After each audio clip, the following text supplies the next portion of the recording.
പ്രിയപ്പെട്ടവരെ, PSC text ബുക്കിൻ്റെ പ്രാധാന്യം, SCERT ടെക്സ്റ്റ് ബുക്കിൻ്റെ പ്രാധാന്യം എത്രത്തോളമാണെന്ന് നമുക്കറിയാം. നമ്മളിന്ന് ഡിസ്കസ് ചെയ്യാൻ പോകുന്നത് ഇന്ത്യ ചരിത്ര ഭാഗമാണ്. 5 മുതൽ 10 വരെയുള്ള ക്ലാസ്സിലെ സോഷ്യൽ സയൻസ് ടെക്സ്റ്റ് ബുക്കിൽ ചരിത്രത്തിൻ്റെ ഭാഗത്ത്, അതായത് പ്രാചീന ഇന്ത്യ ചരിത്രം, മധ്യകാല ഇന്ത്യ ചരിത്രം, ആധുനിക ഇന്ത്യ ചരിത്രം എന്നീ ഏരിയയിൽ വന്നിട്ടുള്ള എല്ലാ ക്വസ്റ്റ്യൻസും 5ാം ക്ലാസ് മുതൽ 10ാം ക്ലാസ് വരെയുള്ള എല്ലാ പാഠഭാഗത്തെയും ഉൾക്കൊണ്ടുകൊണ്ടാണ് നമ്മൾ മുമ്പോട്ട് പോകുന്നത്. ഫസ്റ്റ് വരുന്നത് 5ാം ക്ലാസ്സിൽ പാഠം 7 ഇരുമ്പുരുക്കിയ മാറ്റങ്ങൾ എന്നുള്ള ആ ചാപ്റ്ററിലാണ്. ഫസ്റ്റ് നമ്മൾ പ്രാചീന ഇന്ത്യ ചരിത്രമാണ് നോക്കുന്നത്. 5ാം ക്ലാസ്സിലെ പാഠം 7 ഇരുമ്പുരുക്കിയ മാറ്റങ്ങൾ എന്ന് പറഞ്ഞ ഒരു ചാപ്റ്റർ ഉണ്ട്. അതിനെ ബേസ് ചെയ്തിട്ടുള്ളത് നോക്കാം. ഇതിൽ വേദങ്ങളെക്കുറിച്ചും വേദകാലഘട്ടത്തെക്കുറിച്ചും ഒക്കെ പറയുന്നുണ്ട്. വേദഭാഷ സംസ്കൃതമാണ്. വേദകാലം 1500 BC മുതൽ 600 BC വരെയുള്ള കാലഘട്ടമാണ്. ഋഗ്വേദകാലം 1500 BC മുതൽ 1000 BC വരെയുള്ള കാലമാണ്. അപ്പം വേദകാലം എന്ന് മൊത്തത്തിൽ അറിയപ്പെടുന്നത്, വേദകാലഘട്ടം എന്ന് മൊത്തത്തിൽ അറിയപ്പെടുന്നത് 1500 BC മുതൽ 600 BC വരെയുള്ള കാലഘട്ടമാണ്. അതിൽ ഋഗ്വേദത്തിൻ്റെ മാത്രം കാലം 1500 BC മുതൽ 1000 BC വരെയുള്ള കാലഘട്ടമാണ്. പിൽക്കാല വേദകാലഘട്ടം 1000 BCക്കും 600 BCക്കും ഇടയിലുള്ള കാലഘട്ടമാണ്. അപ്പോൾ വേദഭാഷ സംസ്കൃതമാണ്. വേദകാലഘട്ടം എന്നറിയപ്പെടുന്നത് 1500 BC മുതൽ 600 BC വരെയുള്ള കാലഘട്ടമാണ്. ഇതിൽ ഋഗ്വേദകാലം എന്നറിയപ്പെടുന്നത് 1500 BC മുതൽ 1000 BC വരെയുള്ള കാലഘട്ടമാണ്. പിൽക്കാല വേദകാലഘട്ടം 1000 BC മുതൽ 600 BC വരെയുള്ള കാലഘട്ടമാണ്. ആദ്യം രചിക്കപ്പെട്ട വേദം എന്ന് പറഞ്ഞാൽ ഋഗ്വേദമാണ്. ആദ്യം രചിക്കപ്പെട്ട വേദം ഋഗ്വേദം. പിൽക്കാല വേദങ്ങളെ അറിയപ്പെടുന്നത് ഏതൊക്കെയാണ്? പിൽക്കാല വേദങ്ങൾ ഏതൊക്കെയാണ്? സാമവേദം, അഥർവവേദം, യജുർവേദം. സാമവേദം, അഥർവവേദം, യജുർവേദം, ഇതാണ് പിൽക്കാല വേദങ്ങൾ. ഋഗ്വേദകാലത്തെ പ്രധാന സമ്പത്ത് കന്നുകാലികളാണ്. ഋഗ്വേദകാലത്തെ പ്രധാനപ്പെട്ട സമ്പത്ത് എന്താണ്? കന്നുകാലികളാണ്. ഋഗ്വേദകാലത്തെ പ്രധാനപ്പെട്ട തൊഴിൽ കന്നുകാലി വളർത്തലാണ്. ഋഗ്വേദകാലത്തെ പ്രധാനപ്പെട്ട വിള ബാർലിയാണ്. അപ്പോൾ നമ്മൾ പറഞ്ഞത് ഋഗ്വേദകാലത്തെ പ്രധാന സമ്പത്ത് കന്നുകാലികളാണ്. ഋഗ്വേദകാലത്തെ പ്രധാനപ്പെട്ട തൊഴിൽ കന്നുകാലി വളർത്തലാണ്. ഋഗ്വേദകാലത്തെ പ്രധാന വിള എന്ന് പറഞ്ഞാൽ ബാർലിയാണ്. ആര്യന്മാരുടെ കൂട്ടത്തെ അറിയപ്പെടുന്ന ഗോത്രം എന്നുള്ളതാണ്. ഗോത്രത്തിൻ്റെ തലവന് രാജൻ എന്ന പേരിൽ അറിയപ്പെട്ടു. അപ്പോൾ ആര്യന്മാരുടെ കൂട്ടത്തിന് പറയുന്ന പേരാണെന്ത്? ഗോത്രം എന്ന് പറഞ്ഞാൽ. ഈ ഗോത്രത്തിൻ്റെ തലവനെ രാജൻ എന്നറിയപ്പെടുന്നു. ഋഗ്വേദകാലത്തെ ആരാധനാപാത്രമായ ദേവന്മാരാരൊക്കെയാണ്? ഇന്ദ്രൻ, വരുണൻ, അഗ്നി. ഋഗ്വേദകാലത്തെ ആരാധനാപാത്രമായിട്ടുള്ള ദേവന്മാരാണ് ഇന്ദ്രൻ, വരുണൻ, അഗ്നി എന്നിവർ. ഋഗ്വേദകാലത്തെ പ്രധാന ദേവതമാരാണ് അതിഥി, ഉഷസ്. അപ്പോൾ ഋഗ്വേദകാലത്തെ ആരാധനാപാത്രമായിട്ടുള്ള ദേവന്മാരെ പറയുന്ന പേരാണ് ഇന്ദ്രൻ, വരുണൻ, അഗ്നി. ഇന്ദ്രൻ, വരുണൻ, അഗ്നി. ഋഗ്വേദകാലത്തെ പ്രധാന ദേവതമാരെ അറിയപ്പെടുന്നത് അതിഥി, ഉഷസ് എന്നീ പേരിലാണ്. ആര്യന്മാരുടെ കൂട്ടത്തെ ഗോത്രം എന്ന പേരിൽ അറിയപ്പെടുന്നു. ഈ ഗോത്രത്തിൻ്റെ തലവനെ രാജൻ എന്ന പേരിൽ അറിയപ്പെടുന്നു. ഋഗ്വേദകാലത്ത് ഉപയോഗിച്ചിരുന്ന പാത്രങ്ങൾ ചാരനിറത്തിലുള്ള മൺപാത്രങ്ങളാണ് ഋഗ്വേദകാലത്ത് ഉപയോഗിച്ചിരുന്നത്. പിൽക്കാല വേദകാലത്തെ പാത്രങ്ങൾ ചായം തേച്ച ചാരനിറമുള്ള മൺപാത്രങ്ങളാണ്. പിൽക്കാല വേദകാലത്തെ പാത്രങ്ങൾ ഏതാണ്? ചായം തേച്ച ചാരനിറത്തിലുള്ള മൺപാത്രങ്ങളാണ്, അതായത് പെയിൻറ്റഡ് ഗ്രേവിയർ ആണ്. അപ്പോൾ ഋഗ്വേദകാലത്ത് ചാരനിറത്തിലുള്ള പാത്രങ്ങൾ, പിൽക്കാല വേദകാലത്ത് ചായം തേച്ച ചാരനിറത്തിലുള്ള പാത്രങ്ങൾ. ചാതുർവർണ്ണ്യം എന്നറിയപ്പെടുന്ന വിഭജനത്തിലെ 4 വിഭാഗങ്ങളാണ് ബ്രാഹ്മണര്, ക്ഷത്രിയര്, വൈശ്യര്, ശൂദ്രര്. പ്രാചീന തമിഴകത്ത് മൃതശരീരങ്ങൾ അടക്കം ചെയ്യുന്നതിന് മുകളിൽ നാട്ടിയിരുന്ന കല്ലുകളാണ് മഹാശിലകൾ അഥവാ മെഗാലിത്തുകൾ. പ്രാചീന തമിഴകത്ത് മൃതശരീരങ്ങൾ അടക്കം ചെയ്യുന്നതിന് മുകളിൽ നാട്ടിയിരുന്ന കല്ലുകളാണ് മഹാശിലകൾ അഥവാ മെഗാലിത്സ് എന്ന പേരിൽ അറിയപ്പെടുന്നത്. ആദ്യകാല തമിഴകത്തിലെ ഇരുമ്പ് യുഗം അറിയപ്പെടുന്നത് മഹാശിലാ സംസ്കാര കാലഘട്ടം എന്ന പേരിലാണ്. സംഘം കൃതികൾ പഴന്തമിഴ് പാട്ടുകൾ എന്ന പേരിൽ അറിയപ്പെടുന്നു. സംഘം കൃതികളെ പഴന്തമിഴ് പാട്ടുകൾ എന്ന പേരിൽ അറിയപ്പെടുന്നു. പ്രാചീന തമിഴകത്ത് നിലനിന്നിരുന്ന സാഹിത്യകാരന്മാരുടെ കൂട്ടായ്മയെ സംഘം എന്ന പേരിൽ അറിയപ്പെടുന്നു. പ്രധാന സംഘം കൃതികൾ പത്തുപാട്ട്, പതിറ്റുപത്ത്, അകനാനൂറ്, പുറനാനൂറ് എന്നിവയാണ്. പ്രാചീന തമിഴകം ഭരിച്ചിരുന്ന പാണ്ഡ്യന്മാര്, ചോളന്മാര്, ചേരന്മാര് ഇവര് മൂന്ന് കൂട്ടരെയും കൂടി ഏത് പേരിൽ അറിയപ്പെട്ടത്? മൂവേന്തന്മാർ എന്ന പേരിൽ അറിയപ്പെട്ടു. മൂവേന്തന്മാർ എന്ന പേരിൽ അറിയപ്പെട്ടു. കേരളം ഉൾപ്പെടുന്ന പ്രദേശത്ത് ഭരണം നടത്തിയവരാണ് ചേരന്മാര്. ഋഗ്വേദ കാലത്ത് ഉപയോഗിച്ചിരുന്ന പാത്രങ്ങള് ചാരനിറത്തിലുള്ള പാത്രങ്ങള്, പിൽക്കാല വേദകാലത്ത് ഉപയോഗിച്ചിരുന്ന പാത്രങ്ങള് ചായം തേച്ച ചാരനിറത്തിലുള്ള പാത്രങ്ങള്, അതായത് പെയിന്റഡ് ഗ്രേവെയർ. ചാതുർവർണ്ണം എന്നറിയപ്പെടുന്ന വിഭജനത്തിലെ 4 വിഭാഗങ്ങളാണ് ബ്രാഹ്മണര്, ക്ഷത്രിയര്, വൈശ്യര്, ശൂദ്രര്. പ്രാചീന തമിഴകത്ത് മൃതശരീരങ്ങൾ അടക്കം ചെയ്തിരുന്നതിന് മുകളിൽ നാട്ടിയിരുന്ന കല്ലുകളെ മഹാശിലകൾ എന്ന പേരിൽ അറിയപ്പെടുന്നു. ഈ ഒരു സംസ്കാരം, ആ ഒരു സംസ്കാരം നിലനിന്ന കാലഘട്ടത്തെ മഹാശിലായുഗ സംസ്കാര കാലഘട്ടം എന്ന പേരിലും അറിയപ്പെടുന്നുണ്ട്. ആദ്യകാല തമിഴകത്തിലെ ഇരുമ്പ് യുഗം എന്നറിയപ്പെടുന്നത് മഹാശിലാ സംസ്കാര കാലഘട്ടത്തെയാണ്. സംഘം കൃതികൾ എന്ന പേരിൽ അറിയപ്പെടുന്ന ഏതിനെയാണ്? പഴന്തമിഴ് പാട്ടുകളെയാണ്. പ്രാചീന തമിഴകത്ത് നിലനിന്നിരുന്ന സാഹിത്യകാരന്മാരുടെ കൂട്ടായ്മ സംഘം എന്ന പേരിൽ അറിയപ്പെട്ടു. പ്രധാന സംഘം കൃതികൾ പത്തുപാട്ട്, പതിറ്റുപത്ത്, അകനാനൂറ്, പുറനാനൂറ് എന്നിവയാണ്. പ്രധാനപ്പെട്ട സംഘം കൃതികൾ പത്തുപാട്ട്, പതിറ്റുപത്ത്, അകനാനൂറ്, പുറനാനൂറ്. പ്രാചീന തമിഴകം ഭരിച്ച പാണ്ഡ്യന്മാര്, ചോളന്മാര്, ചേരന്മാര് ഇവരെ മൂന്ന് കൂട്ടരെയും കൂടി മൂവേന്തന്മാർ എന്നറിയപ്പെട്ടു. കേരളം ഉൾപ്പെടുന്ന പ്രദേശത്ത് ഭരണം നടത്തിയിരുന്നത് ചേരന്മാരാണ്. പ്രാചീന തമിഴകത്തിലെ ഭൂവിഭാഗങ്ങളെ തിണകൾ എന്ന പേരിൽ അറിയപ്പെട്ടു. കുറിഞ്ചി എന്ന പേരിൽ അറിയപ്പെടുന്നത് മലകളെയാണ്. തിണകളിൽ കുറിഞ്ചി എന്നറിയപ്പെടുന്നത് മലകളെയാണ്. മുല്ല, കാട്, പുൽമേട് എന്നിവ ചേർന്നാണ് മുല്ല എന്ന പേരിൽ അറിയപ്പെടുന്നത്. പാല വരണ്ട പ്രദേശം, മരുതം വയല്, നെയ്തൽ തീരപ്രദേശം.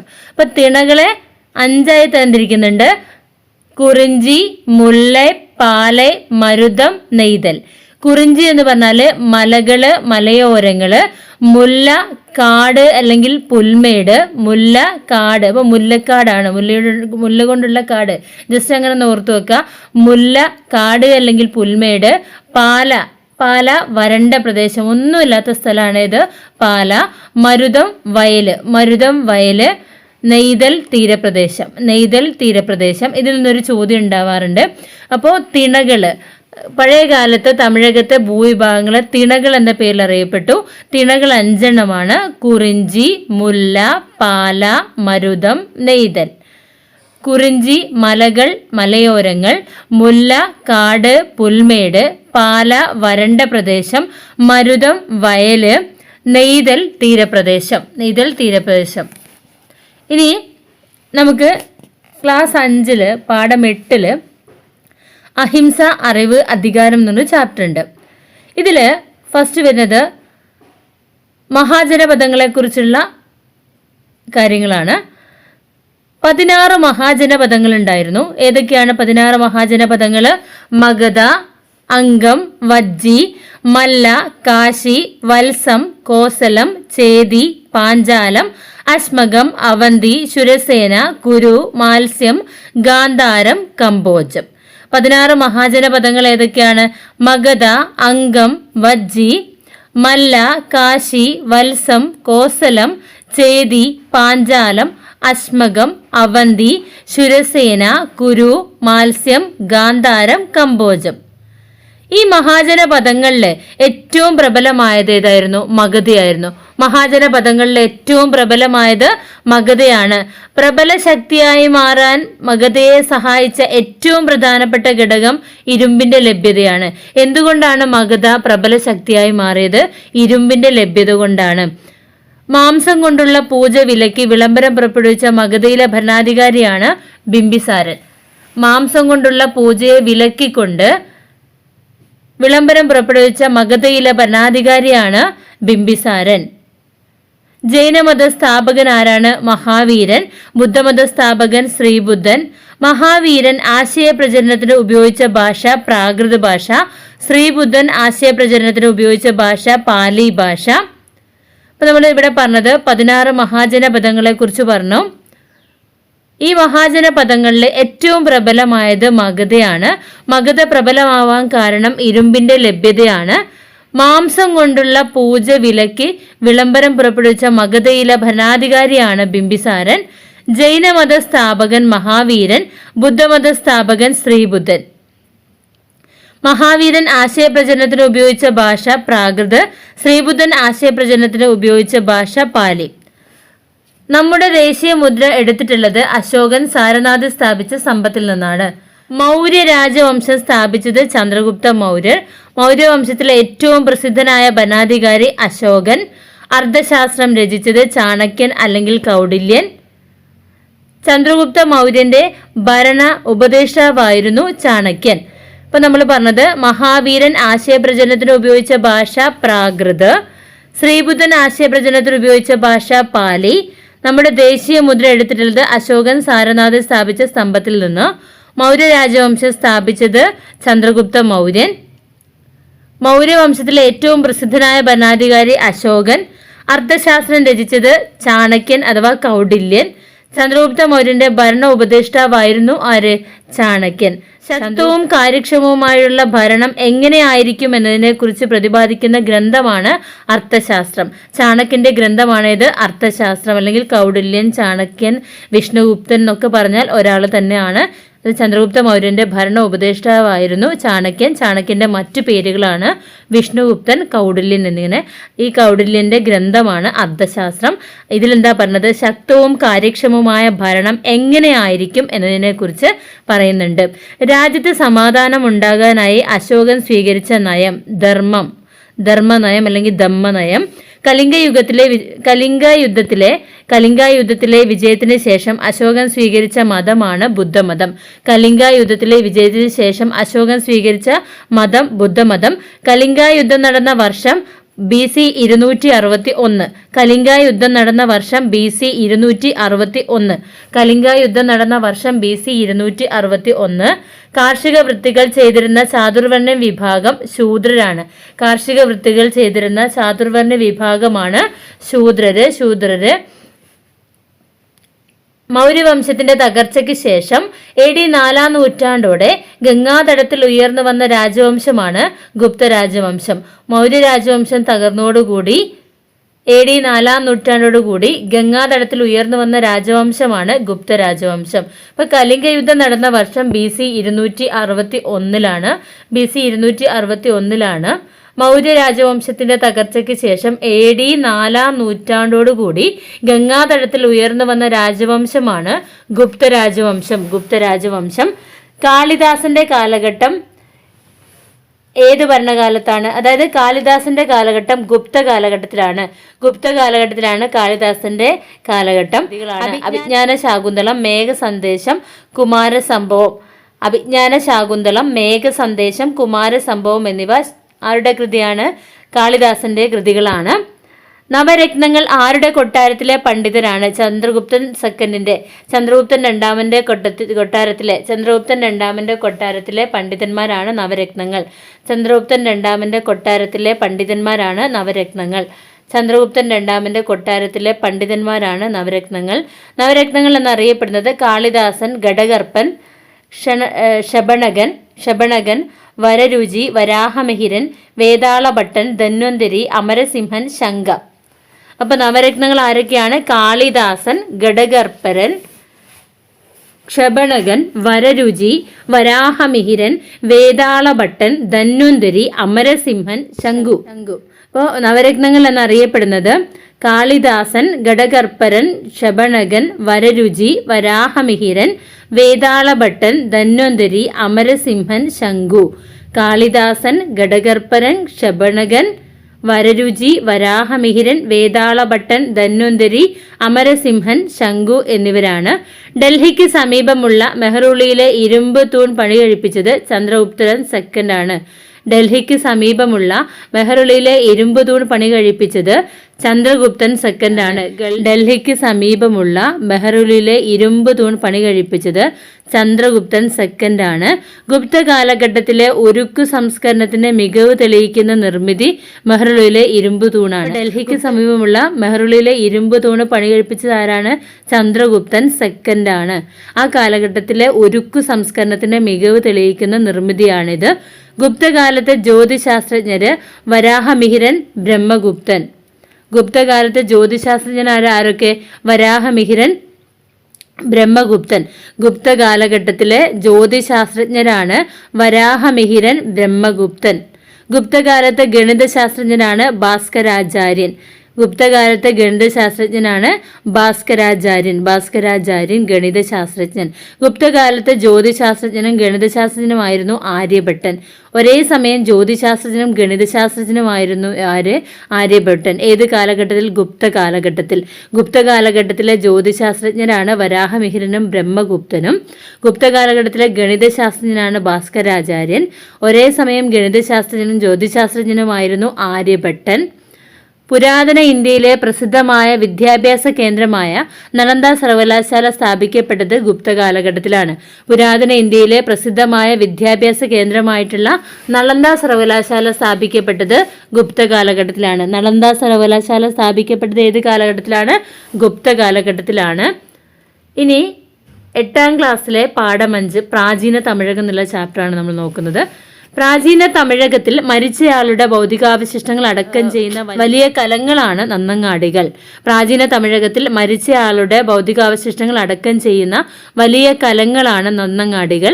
മഹാശിലാ സ്മാരകങ്ങൾ ഏതൊക്കെയാണ് അതിൽ വരുന്നത്? കൽവളം, അതായത് സ്റ്റോൺ സർക്കിള്, ദെൻ കന്മേശ, ഡോൾമൻ, കല്ലറകള്, സിസ്റ്റ്, മുനിയറ, തൊപ്പിക്കല്ല്, കുടക്കല്ല്, കൽത്തൊട്ടി, നാട്ടുകല്ല്, ഇതൊക്കെ തന്നെ മഹാശിലാ സ്മാരകങ്ങളിൽ വരുന്നതാണ്.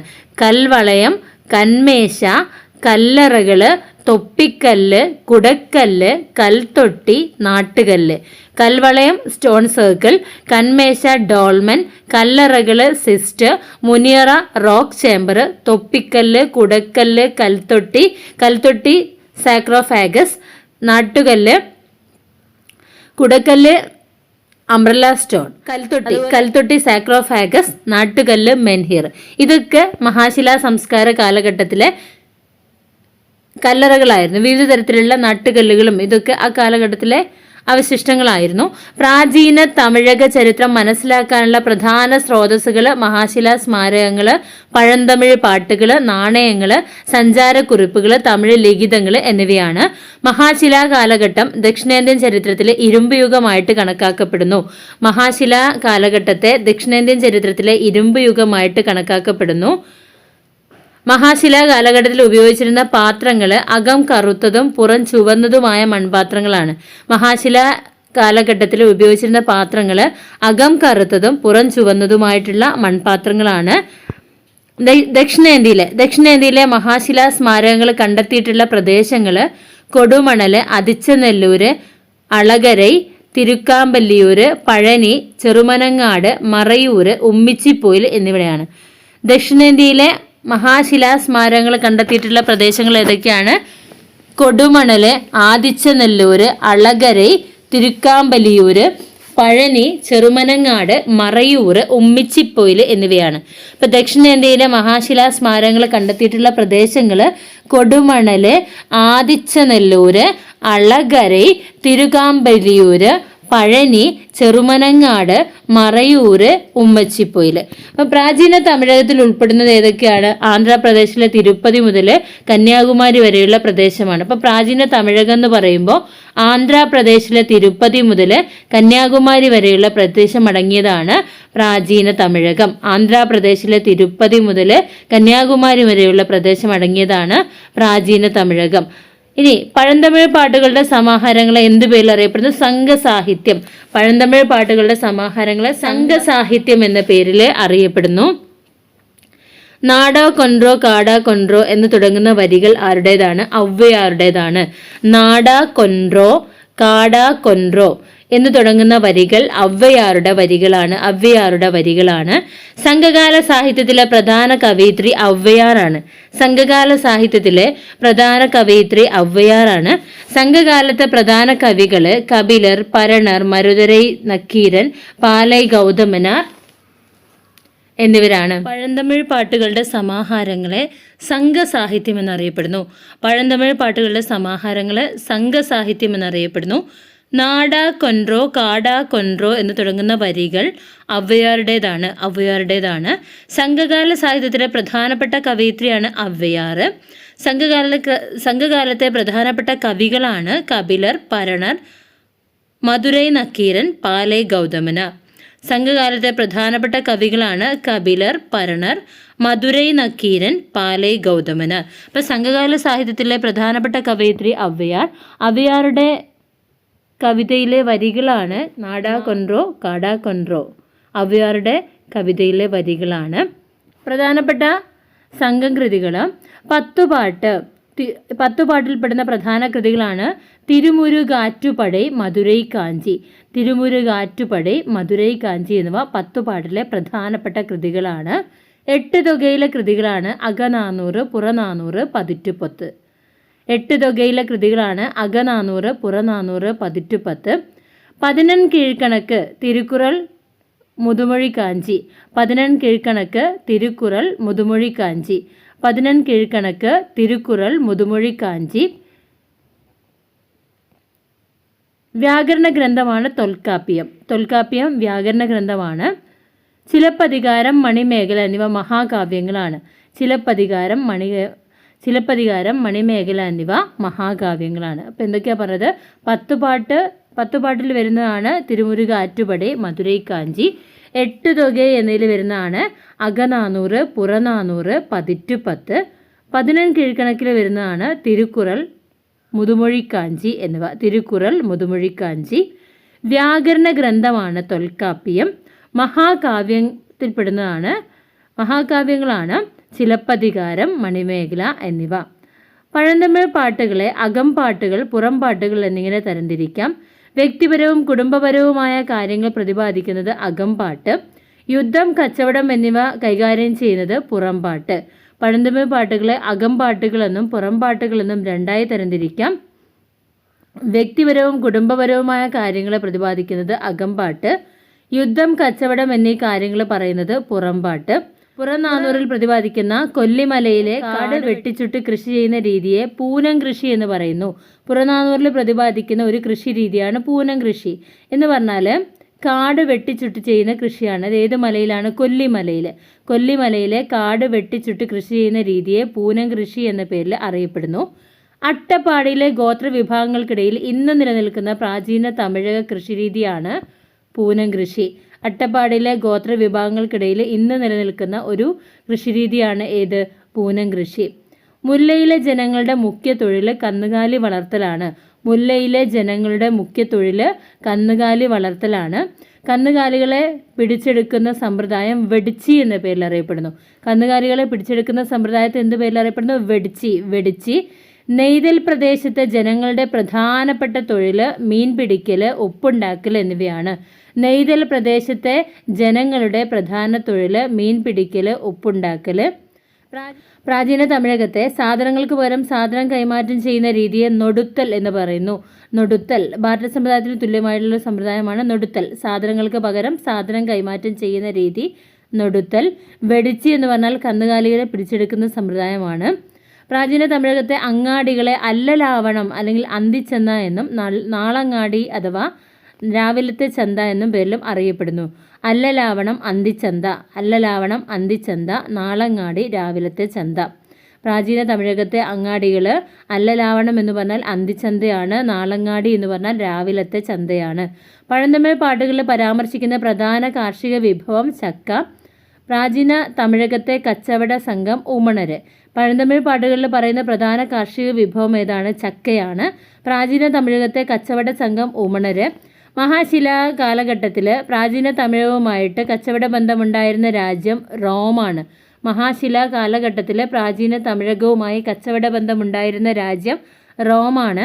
പ്രാചീന തമിഴകവും റോമുമായുള്ള കച്ചവടം സംബന്ധിച്ച തെളിവുകൾ ലഭിച്ച സ്ഥലം എറണാകുളം ജില്ലയിലെ പറവൂരിനടുത്തുള്ള പട്ടണം എന്ന സ്ഥലമാണ്. പ്രാചീന തമിഴകവും റോമുമായുള്ള കച്ചവടം സംബന്ധിച്ചുള്ള തെളിവുകൾ ലഭിച്ച സ്ഥലം ഏതാണ്? എറണാകുളം ജില്ലയിലെ പറവൂരിനടുത്തുള്ള പട്ടണം എന്ന സ്ഥലത്ത്.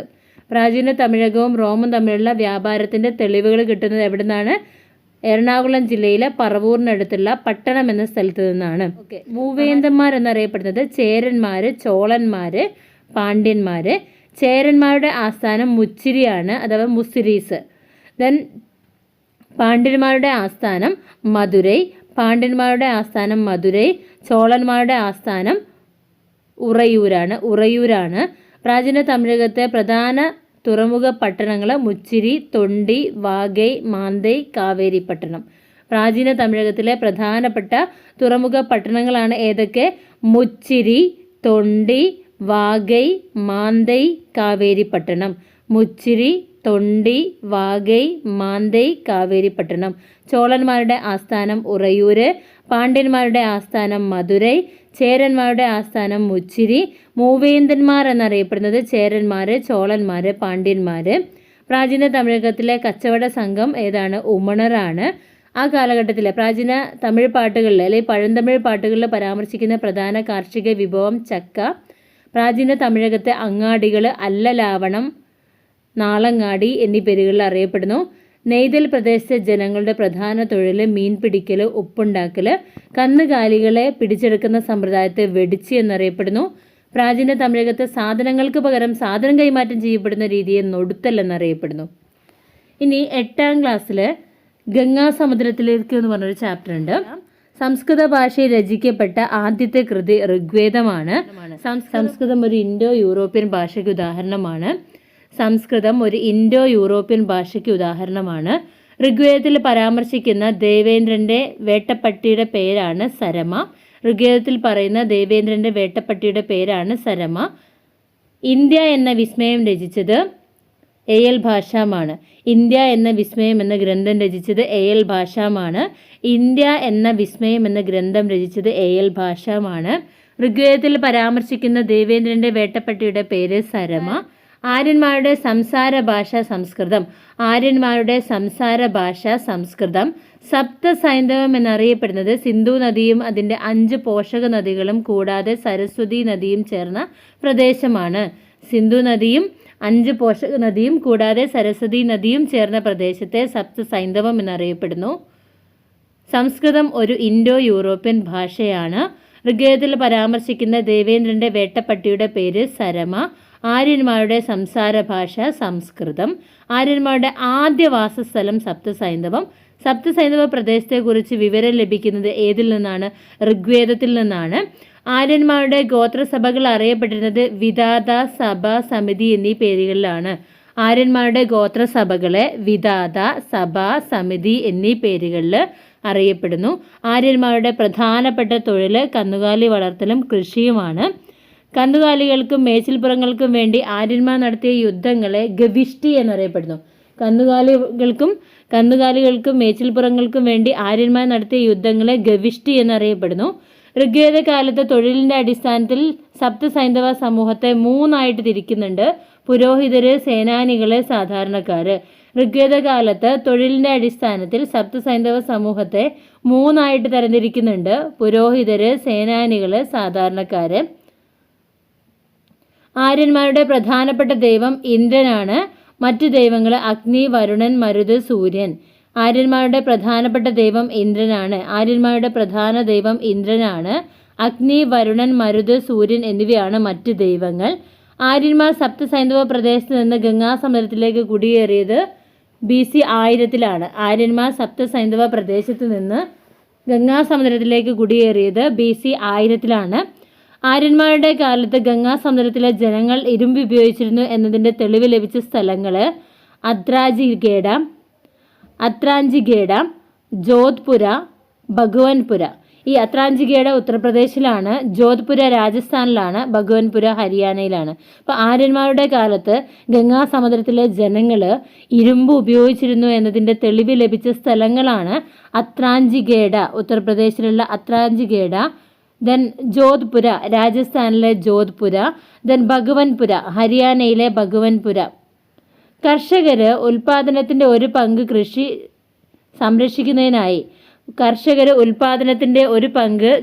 സംരക്ഷിക്കുന്നതിനായി രാജാവിന് നികുതിയായി നൽകിയിരുന്നത് എന്തായിരുന്നു? ബലി, ബാഗ എന്നിവയാണ്. കർഷകർ ഉൽപാദനത്തിൻ്റെ ഒരു പങ്ക് കൃഷി സംരക്ഷിക്കുന്നതിന് വേണ്ടി രാജാവിന് നികുതിയായി നൽകിയിരുന്നതാണ് എന്ത്? ബലി, ബാഗ എന്നിവ. ഗംഗാ സമുദ്രത്തിലെ സമൂഹത്തെ 4ആയി തരംതിരിക്കാം. ബ്രാഹ്മണര്, ക്ഷത്രിയര്, വൈശ്യര്, ശൂദ്രര്. ബ്രാഹ്മണർ എന്ന് പറഞ്ഞാൽ പുരോഹിതന്മാര്, ക്ഷത്രിയര് ഭരണാധികാരികൾ അല്ലെങ്കിൽ സേനാനികൾ, വൈശ്യര് കച്ചവടം, കൃഷി, കന്നുകാലി വളർത്തൽ എന്നിവയിൽ ഏർപ്പെട്ടവർ. ദെൻ ശൂദ്രര് ദാസവൃത്തി ചെയ്യുന്നവർ. അപ്പോൾ ഗംഗാസമുദ്രത്തിലെ സമൂഹത്തെ 4ആയി തരംതിരിക്കാം. ബ്രാഹ്മണര് അഥവാ പുരോഹിതന്മാർ, ക്ഷത്രിയര് അഥവാ ഭരണാധികാരികൾ അല്ലെങ്കിൽ സേനാനികൾ, ദെൻ വൈശ്യര് കച്ചവടം, കൃഷി, കന്നുകാലി വളർത്തൽ എന്നിവയിൽ ഏർപ്പെട്ടവർ, ശൂദ്രര് ദാസ്യവൃത്തി ചെയ്യുന്നവർ. ഇനി ഗംഗാസമുദ്ര സമൂഹത്തെക്കുറിച്ചുള്ള വിവരങ്ങൾ ലഭിക്കുന്നത് സാമവേദം, യജുർവേദം, അഥർവവേദം എന്നിവയിൽ നിന്നാണ്. ശ്രമണ വിഭാഗത്തിൽപ്പെടുന്ന മതങ്ങൾ ബുദ്ധമതം, ജൈനമതം, അജീവികന്മാര്, ചാർവാകന്മാര്. ശ്രമണ വിഭാഗത്തിൽപ്പെടുന്ന മതങ്ങളാണ് ബുദ്ധമതം, ജൈനമതം, അജീവികന്മാര്, ചാർവാകന്മാര്. ശ്രമണ വിഭാഗത്തിൽപ്പെടുന്ന മതങ്ങളാണ് ബുദ്ധമതം, ജൈനമതം, അജീവികന്മാര്, ചാർവാകന്മാര്. ഗംഗാസമുദ്ര സമൂഹത്തെക്കുറിച്ച് വിവരങ്ങൾ ലഭിക്കുന്ന ഏതിൽ നിന്നൊക്കെയാണ്? സാമവേദം, യജുർവേദം, അഥർവവേദം എന്നിവയിൽ നിന്നാണ്. ഏഷ്യയുടെ പ്രകാശം എന്നുള്ളത് ആരുടെ കൃതിയാണ്? എഡ്വിൻ ആർണോൾഡിൻ്റെ കൃതിയാണ്. ശ്രീബുധനെക്കുറിച്ച് എഴുതിയതാണ് ഏഷ്യയുടെ പ്രകാശം. ഏഷ്യയുടെ പ്രകാശം എന്ന കൃതി ആരുടേതാണ്? എഡ്വിൻ ആർണോൾഡിൻ്റെ ശ്രീബുധനെക്കുറിച്ച് എഴുതിയതാണ്. എഡ്വിൻ ആർണോൾഡിൻ്റെ ശ്രീബുധനെക്കുറിച്ചുള്ള കൃതിയാണ് ഏഷ്യയുടെ പ്രകാശം. ബുദ്ധമത സ്ഥാപകൻ ശ്രീബുധൻ. ദൈവത്തിൻ്റെ രഹസ്യങ്ങളെക്കുറിച്ച് എനിക്കറിയില്ല, എന്നാൽ മനുഷ്യൻ്റെ ദുരിതങ്ങൾ എനിക്കറിയാം. ഇത് ബുദ്ധൻ്റെ വാക്കുകളാണ്. ദൈവത്തിൻ്റെ രഹസ്യങ്ങളെക്കുറിച്ച് അറിയില്ല, എന്നാൽ മനുഷ്യൻ്റെ ദുരിതങ്ങൾ എനിക്കറിയാം. ഇത് ബുദ്ധൻ്റെ വാക്കുകളാണ്. ബുദ്ധമതത്തിൻ്റെ വിശുദ്ധ ഗ്രന്ഥമായ ത്രിപീഠകങ്ങൾ ഏതു ഭാഷയിലുള്ളതാണ്? പാലി ഭാഷയിലുള്ളതാണ്. ബുദ്ധമതത്തിൻ്റെ വിശുദ്ധ ഗ്രന്ഥമായിട്ടുള്ള ത്രിപീഠകങ്ങൾ പാലി ഭാഷയിലുള്ളതാണ്. ഇനി ത്രിപീഠകങ്ങൾ വിനയപീഠകം, സുത്തപീഠകം, അഭിധമ്മ പീഠകം. ബുദ്ധമതത്തിൻ്റെ ക്ഷേത്രങ്ങൾ ചൈത്യങ്ങൾ എന്ന പേരിൽ അറിയപ്പെടുന്നു. ബുദ്ധമതത്തിൻ്റെ ക്ഷേത്രങ്ങളെ ചൈത്യങ്ങൾ എന്ന പേരിൽ അറിയപ്പെടുന്നു. ഏഷ്യയുടെ പ്രകാശം എന്ന കൃതി ആരാണ് എഴുതിയത്? എഡ്വിൻ ആർണോൾഡ് ശ്രീബുധനെക്കുറിച്ച് എഴുതിയതാണ്. ത്രിപീഠകങ്ങൾ ഏതൊക്കെയാണ്? വിനയപീഠകം, സുത്തപീഠകം, അഭിധമ്മ പീഠകം. ബുദ്ധമതത്തിൻ്റെ സന്യാസി മഠങ്ങൾ, വിഹാരങ്ങൾ. ബുദ്ധമതത്തിൻ്റെ സന്യാസി മഠങ്ങളെ വിഹാരങ്ങൾ എന്ന പേരിൽ അറിയപ്പെട്ടു. ബുദ്ധമതത്തിൻ്റെ സന്യാസി മഠങ്ങളെ വിഹാരങ്ങൾ എന്ന പേരിൽ അറിയപ്പെട്ടു. ബുദ്ധമതത്തിൻ്റെ പ്രധാനപ്പെട്ട കേന്ദ്രങ്ങൾ ഏതൊക്കെയായിരുന്നു? India, Myanmar, Japan, China, Sri Lanka, Java, Sumatra. India, Myanmar, Japan, China, Sri Lanka, Java, Sumatra. ബുദ്ധമത പഠനത്തിൻ്റെയും വിദ്യാഭ്യാസത്തിൻ്റെയും പ്രധാന കേന്ദ്രമായിരുന്ന സർവകലാശാലകൾ നളന്ദ, തക്ഷശില. ബുദ്ധമതത്തിൻ്റെ ജന്മനാട് ഇന്ത്യ. ബുദ്ധമതത്തിലെ 2 വിഭാഗങ്ങൾ മഹായാനം, ഹീനയാനം. ജൈനമതത്തിലെ 24ാമത്തെ തീർത്ഥങ്കരനാണ് മഹാവീരൻ. അപ്പം ബുദ്ധമതത്തിൻ്റെ സന്യാസി മഠങ്ങൾ വിഹാരങ്ങൾ എന്നറിയപ്പെട്ടു. ബുദ്ധമതത്തിൻ്റെ സന്യാസി മഠങ്ങൾ വിഹാരങ്ങൾ എന്ന പേരിൽ അറിയപ്പെട്ടു. ബുദ്ധമതത്തിൻ്റെ പ്രധാനപ്പെട്ട കേന്ദ്രങ്ങൾ India, Myanmar, Japan, China, Sri Lanka, Java, Sumatra. India, Myanmar, Japan, China, Sri Lanka, Java, Sumatra. ബുദ്ധമത പഠനത്തിൻ്റെയും വിദ്യാഭ്യാസത്തിൻ്റെയും പ്രധാന കേന്ദ്രമായിരുന്ന സർവകലാശാലകൾ നളന്ദ, തക്ഷശില. ബുദ്ധമത പഠനത്തിൻ്റെയും വിദ്യാഭ്യാസത്തിൻ്റെയും പ്രധാന കേന്ദ്രങ്ങളായിരുന്ന സർവകലാശാലകളാണ് നളന്ദ, തക്ഷശില. ബുദ്ധമതത്തിൻ്റെ ജന്മനാട് ഇന്ത്യ.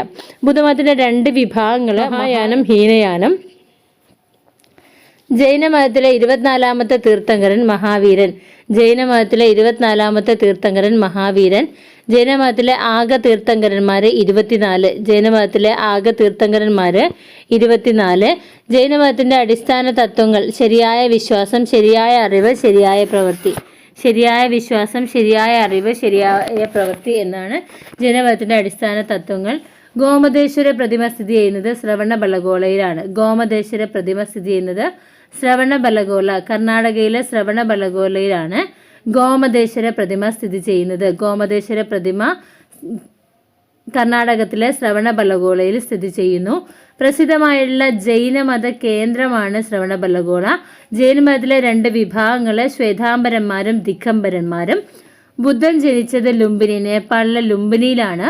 ബുദ്ധൻ ആദ്യ പ്രസംഗം നടത്തിയത് സാരനാഥ്, മധ്യപ്രദേശിലെ സാരനാഥിലാണ്. ബുദ്ധൻ ജനിച്ചത് നേപ്പാളിലെ ലുംബിനി. ബുദ്ധൻ ആദ്യ പ്രസംഗം നടത്തിയത് മധ്യപ്രദേശിലെ സാരനാഥില്. ബുദ്ധന് ബോധോദയം ലഭിച്ചത് ബോധ്ഗയ, ബീഹാറിലെ ബോധ്ഗയയിലാണ്. ബുദ്ധൻ സമാധിയായത് ഉത്തർപ്രദേശിലെ കുശിനഗറിലാണ്. മഹാവീരൻ ജനിച്ചത് വൈശാലി, ബീഹാറിലെ വൈശാലിയിലെ ലുംബിനി ഗ്രാമത്തില്. മഹാവീരൻ ജനിച്ചത് ബീഹാറിലെ വൈശാലിയിലാണ്. മഹാവീരന് ബോധോദയം ലഭിച്ചത് ജുംബിക ഗ്രാമം, ബീഹാറിലെ ജുംബിക ഗ്രാമത്തിലാണ്. മഹാവീരൻ സമാധിയായത് ബീഹാറിലെ പാവപുരിയിലാണ്. ബുദ്ധമത കേന്ദ്രമായ ദാർഹൂത്ത് സ്ഥിതി ചെയ്യുന്നത് മധ്യപ്രദേശിലാണ്.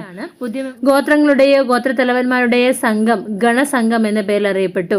ഗോത്രങ്ങളുടെയോ ഗോത്രത്തലവന്മാരുടെയോ സംഘം ഗണസംഘം എന്നറിയപ്പെട്ടു. 16 മഹാജനപദങ്ങളിലെ ഏറ്റവും ശക്തമായിരുന്ന മഗധയുടെ ആദ്യ തലസ്ഥാനം രാജഗൃഹം. 16 മഹാജനപദങ്ങളിലെ ഏറ്റവും ശക്തമായിരുന്ന മഗധയുടെ ആദ്യ തലസ്ഥാനം രാജഗൃഹമാണ്. ഗോമതേശ്വര പ്രതിമ സ്ഥിതി ചെയ്യുന്നത് ശ്രവണബെളഗോളയിൽ, കർണാടകയിലെ ശ്രവണബെളഗോളയിൽ. പ്രസിദ്ധമായ ജൈനമത കേന്ദ്രമാണ് ശ്രവണബെളഗോള. ജൈനമതത്തിലെ 2 വിഭാഗങ്ങൾ ശ്വേതാംബരന്മാരും ദിഗംബരന്മാരും. ബുദ്ധൻ ജനിച്ചത് ലുംബിനി, നേപ്പാളിലെ ലുംബിനിയിലാണ്. ബുദ്ധൻ ആദ്യ പ്രസംഗം നടത്തിയത് മധ്യപ്രദേശിലെ സാരനാഥിലാണ്. ബുദ്ധന് ബോധോദയം ലഭിച്ചത് ബോധ്ഗയ, ബീഹാറിലെ ബോധ്ഗയയിലാണ്. ബുദ്ധൻ സമാധിയായത് ഉത്തർപ്രദേശിലെ കുശിനഗറിലാണ്. മഹാവീരൻ ജനിച്ചത് ബീഹാറിലെ വൈശാലിയിലാണ്. മഹാവീരന് ബോധോദയം ലഭിച്ചത് ജുംബിക ഗ്രാമം, ബീഹാറിലെ ജുംബിക ഗ്രാമത്തിലാണ്. മഹാവീരൻ സമാധിയായത് ബീഹാറിലെ പാവപുരിയിലാണ്. ബുദ്ധമത കേന്ദ്രമായ ദാർഹൂത്ത് സ്ഥിതി ചെയ്യുന്നത് മധ്യപ്രദേശിലാണ്. ഗോത്രങ്ങളുടെയോ ഗോത്രത്തലവന്മാരുടെയോ സംഘത്തെ ഗണസംഘം എന്നറിയപ്പെടുന്നു. 16 മഹാജനപദങ്ങളിലെ ഏറ്റവും ശക്തമായിരുന്ന മഗധയുടെ ആദ്യ തലസ്ഥാനം രാജഗൃഹം. 16 മഹാജനപദങ്ങളിലെ ഏറ്റവും ശക്തമായിരുന്ന മഗധയുടെ ആദ്യ തലസ്ഥാനം രാജഗൃഹമാണ്. മഗധ ഭരിച്ച ഭരണാധികാരികളും രാജവംശവും: ബിംബിസാരൻ, അജാതശത്രു, ഹാര്യങ്ക രാജവംശം. എന്നിവരെ ഹാര്യങ്ക രാജവംശം. ശിശുനാഗൻ, കാലശോകൻ, ശിശുനാഗ രാജവംശം. മഹാപത്മനന്ദൻ, നന്ദരാജവംശം. ബിംബിസാരൻ, അജാതശത്രു, ഹാര്യങ്ക രാജവംശം.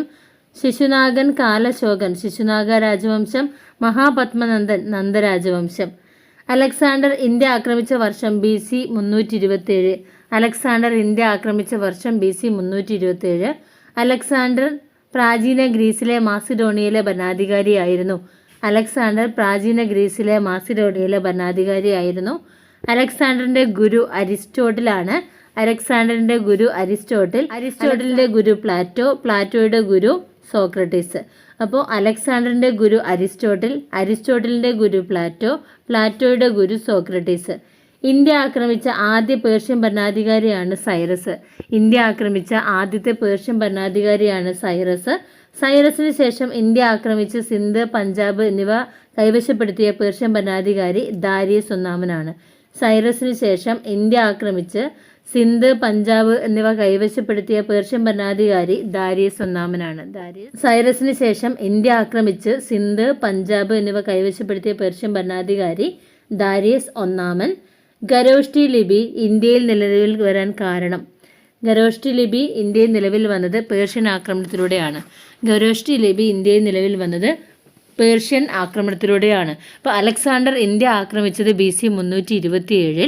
അലക്സാണ്ടർ പ്രാചീന ഗ്രീസിലെ മാസിഡോണിയയിലെ ഭരണാധികാരിയായിരുന്നു. BC 327 ഇന്ത്യ ആക്രമിച്ചു.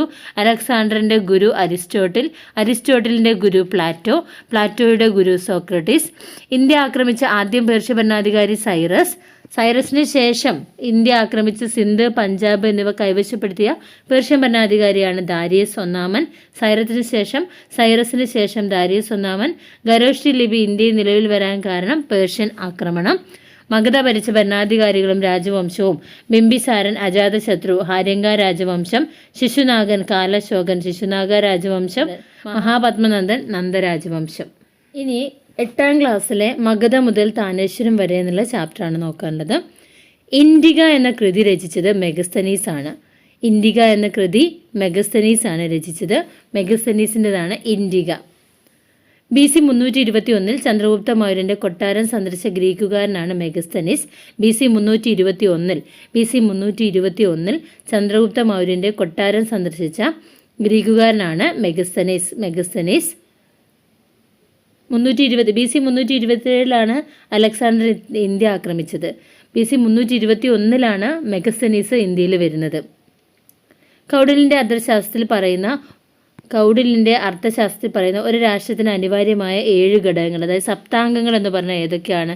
1 സ്വാമി അഥവാ രാജാവ്, 2 അമാത്യൻ അഥവാ മന്ത്രി അല്ലെങ്കിൽ ഉദ്യോഗസ്ഥൻ, ദെൻ കോസ ഖജനാവ് അല്ലെങ്കിൽ നികുതി, ദെൻ ദണ്ഡ എന്ന് പറഞ്ഞാൽ നീതിന്യായം, ദുർഗം സൈന്യം അല്ലെങ്കിൽ കോട്ട, ദെൻ മിത്രം സഖ്യങ്ങൾ, ജനപദം അഥവാ പ്രദേശം. അപ്പോൾ ഒരു രാജ്യത്തിന് വേണ്ട പ്രധാനപ്പെട്ട കാര്യങ്ങൾ 7 കാര്യങ്ങളെക്കുറിച്ച് പറയുന്നു.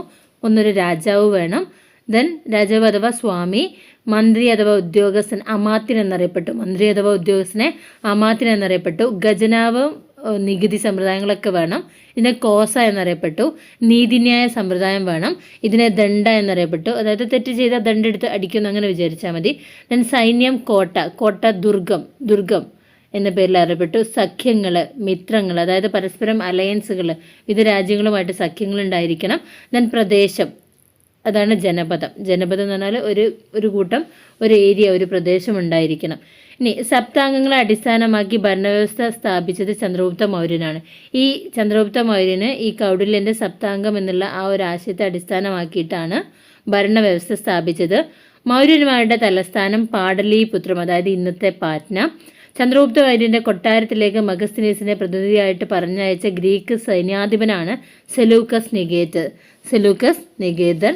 മാസിഡോണിയയിലെ ഭരണാധികാരിയായ അലക്സാണ്ടറുടെ സൈന്യാധിപനാണ് സെലൂക്കസ് നികേതർ. മാസിഡോണിയയിലെ ഭരണാധികാരിയായിരുന്ന അലക്സാണ്ടറുടെ സൈന്യാധിപനാണ് സെലൂക്കസ് നികേതർ. ഈ സെലൂക്കസ് നികേതറാണ് ഈ സെലൂക്കസ് നികേതറാണ് ചന്ദ്രഗുപ്ത മൗര്യൻ്റെ കൊട്ടാരത്തിലേക്ക് മെഗസ്തനീസിനെ പറഞ്ഞയച്ചത്. മൗര്യ കാലഘട്ടത്തിന് ശേഷം മധ്യേന്ത്യയിലും ദക്ഷിണേന്ത്യയിലുമായി ശക്തി പ്രാപിച്ച ഭരണാധികാരികളാണ് ശതവാഹനന്മാർ. BC 1 നൂറ്റാണ്ടിൽ ശതവാഹന രാജാക്കന്മാർ വരുന്നുണ്ട്. മൗര്യ കാലഘട്ടത്തിന് ശേഷം മധ്യേന്ത്യയിലും ദക്ഷിണേന്ത്യയിലുമായിട്ട് ശക്തി പ്രാപിച്ചത് ആരാണ്? ശതവാഹനന്മാരാണ്. ശതവാഹനന്മാരുടെ ആസ്ഥാനം പ്രതിഷ്ഠാന, അതായത് ഇന്നത്തെ മഹാരാഷ്ട്രയിലെ പെദാനാണ് പ്രതിഷ്ഠാനയാണ് ശതവാഹനന്മാരുടെ ആസ്ഥാനം പ്രതിഷ്ഠാന. ശതവാഹനന്മാരിലെ പ്രമുഖ ഭരണാധികാരികൾ ഗൗതമിപുത്ര ശതകർണി, വസിഷ്ഠിപുത്രൻ എന്നിവരാണ്. ശതവാഹനന്മാരിലെ പ്രമുഖ ഭരണാധികാരികൾ ആരൊക്കെയാണ്? ഗൗതമിപുത്ര ശതകർണി, വസിഷ്ഠിപുത്രൻ എന്നിവരാണ്. റോമാ സാമ്രാജ്യവുമായി വ്യാപാര ബന്ധം പുലർത്തിയിരുന്ന സാമ്രാജ്യമാണ് ശതവാഹനന്മാർ. റോമാ സാമ്രാജ്യവുമായിട്ട് ഇവർക്കും വ്യാപാര ബന്ധം ഉണ്ടായിരുന്നു. ഭൂദാന സമ്പ്രദായത്തിന് തുടക്കം കുറിച്ചത് ശതവാഹനന്മാരാണ്. ശതവാഹനന്മാരുടെ നാണയങ്ങൾ നിർമ്മിക്കപ്പെട്ടത് ചെമ്പുകൊണ്ടാണ് നിർമ്മിക്കപ്പെട്ടത്. ശതവാഹനന്മാരുടെ നാണയങ്ങൾ നിർമ്മിക്കപ്പെട്ട ലോഹം ചെമ്പാണ്. ഗിൽഡുകൾ രൂപം കൊണ്ടത് ഇവരുടെ കാലത്താണ്. അപ്പോൾ ഭൂദാന സമ്പ്രദായവും ഗിൽഡുകളൊക്കെ രൂപം കൊണ്ടത് ശതവാഹനന്മാരുടെ കാലത്താണ്. ശതവാഹന ഭരണകാലത്തെ പ്രധാന നഗരങ്ങൾ അമരാവതി, നാഗാർജുനക്കൊണ്ട. ശതവാഹന ഭരണകാലത്തെ പ്രധാനപ്പെട്ട നഗരങ്ങൾ ഏതൊക്കെയാണ്? അമരാവതി, നാഗാർജുനക്കൊണ്ട. വെറുമൊരു ആത്മകഥം ആരുടെ കൃതി? ONV കുറുപ്പിൻ്റെ കൃതിയാണ്. വെറുമൊരു ആത്മകഥം ONV കുറുപ്പിൻ്റെ കൃതിയാണ്. ഗുപ്ത സാമ്രാജ്യത്തെക്കുറിച്ചാണ് ഇതിൽ പറയുന്നത്. വെറുമൊരു ആത്മകഥം എന്നുള്ളത് ONV കുറുപ്പിൻ്റെ കൃതിയാണ്. ഗുപ്ത സാമ്രാജ്യത്തെക്കുറിച്ചാണ് ഇതിൽ പറയുന്നത്. ഗുപ്തകാലത്തെ പ്രസിദ്ധമായ സ്ഥലം ഉജ്ജയിനി. കാളിദാസൻ ജീവിച്ചിരുന്ന ഭരണകാലം ഗുപ്ത ഭരണകാലം. മൗര്യ സാമ്രാജ്യത്തിൻ്റെ തകർച്ചയ്ക്ക് ശേഷം പാടലീപുത്രം ആസ്ഥാനമാക്കി ഗംഗാ സമതലത്തിൽ വളർന്നു വന്നിരുന്ന ശക്തമായ സാമ്രാജ്യമാണ് ഗുപ്ത സാമ്രാജ്യം. മൗര്യ സാമ്രാജ്യത്തിൻ്റെ തകർച്ചയ്ക്ക് ശേഷം പാടലീപുത്രം ആസ്ഥാനമാക്കി ഗംഗാ സമുദ്രത്തിൽ വളർന്നു വന്ന ശക്തമായ സാമ്രാജ്യമാണ് ഗുപ്ത സാമ്രാജ്യം. ഗുപ്ത സാമ്രാജ്യ സ്ഥാപകൻ ചന്ദ്രഗുപ്തൻ ഒന്നാമനാണ്. വെറും ഒരു ആത്മകഥം എന്നുള്ളത് ONV കുറുപ്പിൻ്റെ കൃതിയാണ്. ഗുപ്ത സാമ്രാജ്യത്തെക്കുറിച്ച് ONV കുറുപ്പ് പ്രതിപാദിക്കുന്ന കൃതിയാണ് വെറും ഒരു ആത്മകഥം. ONV കുറുപ്പ്. ഗുപ്ത കാലഘട്ടത്തിലെ പ്രസിദ്ധമായ സ്ഥലമാണ് ഉജ്ജയിനി. കാളിദാസൻ ജീവിച്ചിരുന്ന കാലം ഗുപ്തകാലം. മൗര്യ സാമ്രാജ്യത്തിന്റെ തകർച്ചയ്ക്ക് ശേഷം പാടലീപുത്രം ആസ്ഥാനമാക്കി ഗംഗാസമുദ്രത്തിൽ വളർന്നു വന്നിരുന്ന ശക്തമായ സാമ്രാജ്യമാണ് ഗുപ്ത സാമ്രാജ്യം. ഗുപ്ത സാമ്രാജ്യ സ്ഥാപകൻ ചന്ദ്രഗുപ്തൻ ഒന്നാമൻ. ശതവാഹനന്മാരാണ് ഭൂദാന സമ്പ്രദായം കൊണ്ടുവന്നതും ആദ്യമായിട്ട് ഗിൽഡുകൾ രൂപീകരിച്ചതും. അപ്പോൾ ഗിൽഡുകൾ രൂപം കൊണ്ടതും ഭൂദാന സമ്പ്രദായം നിലവിൽ വന്നതും ശതവാഹനന്മാരുടെ കാലത്താണ്. ശതവാഹന കാലത്തെ പ്രധാനപ്പെട്ട നഗരങ്ങളാണ് അമരാവതി, നാഗാർജുനക്കൊണ്ട എന്നിവ. BC 1-ാം നൂറ്റാണ്ടിലാണ് ശതവാഹനന്മാരുടെ കാലം.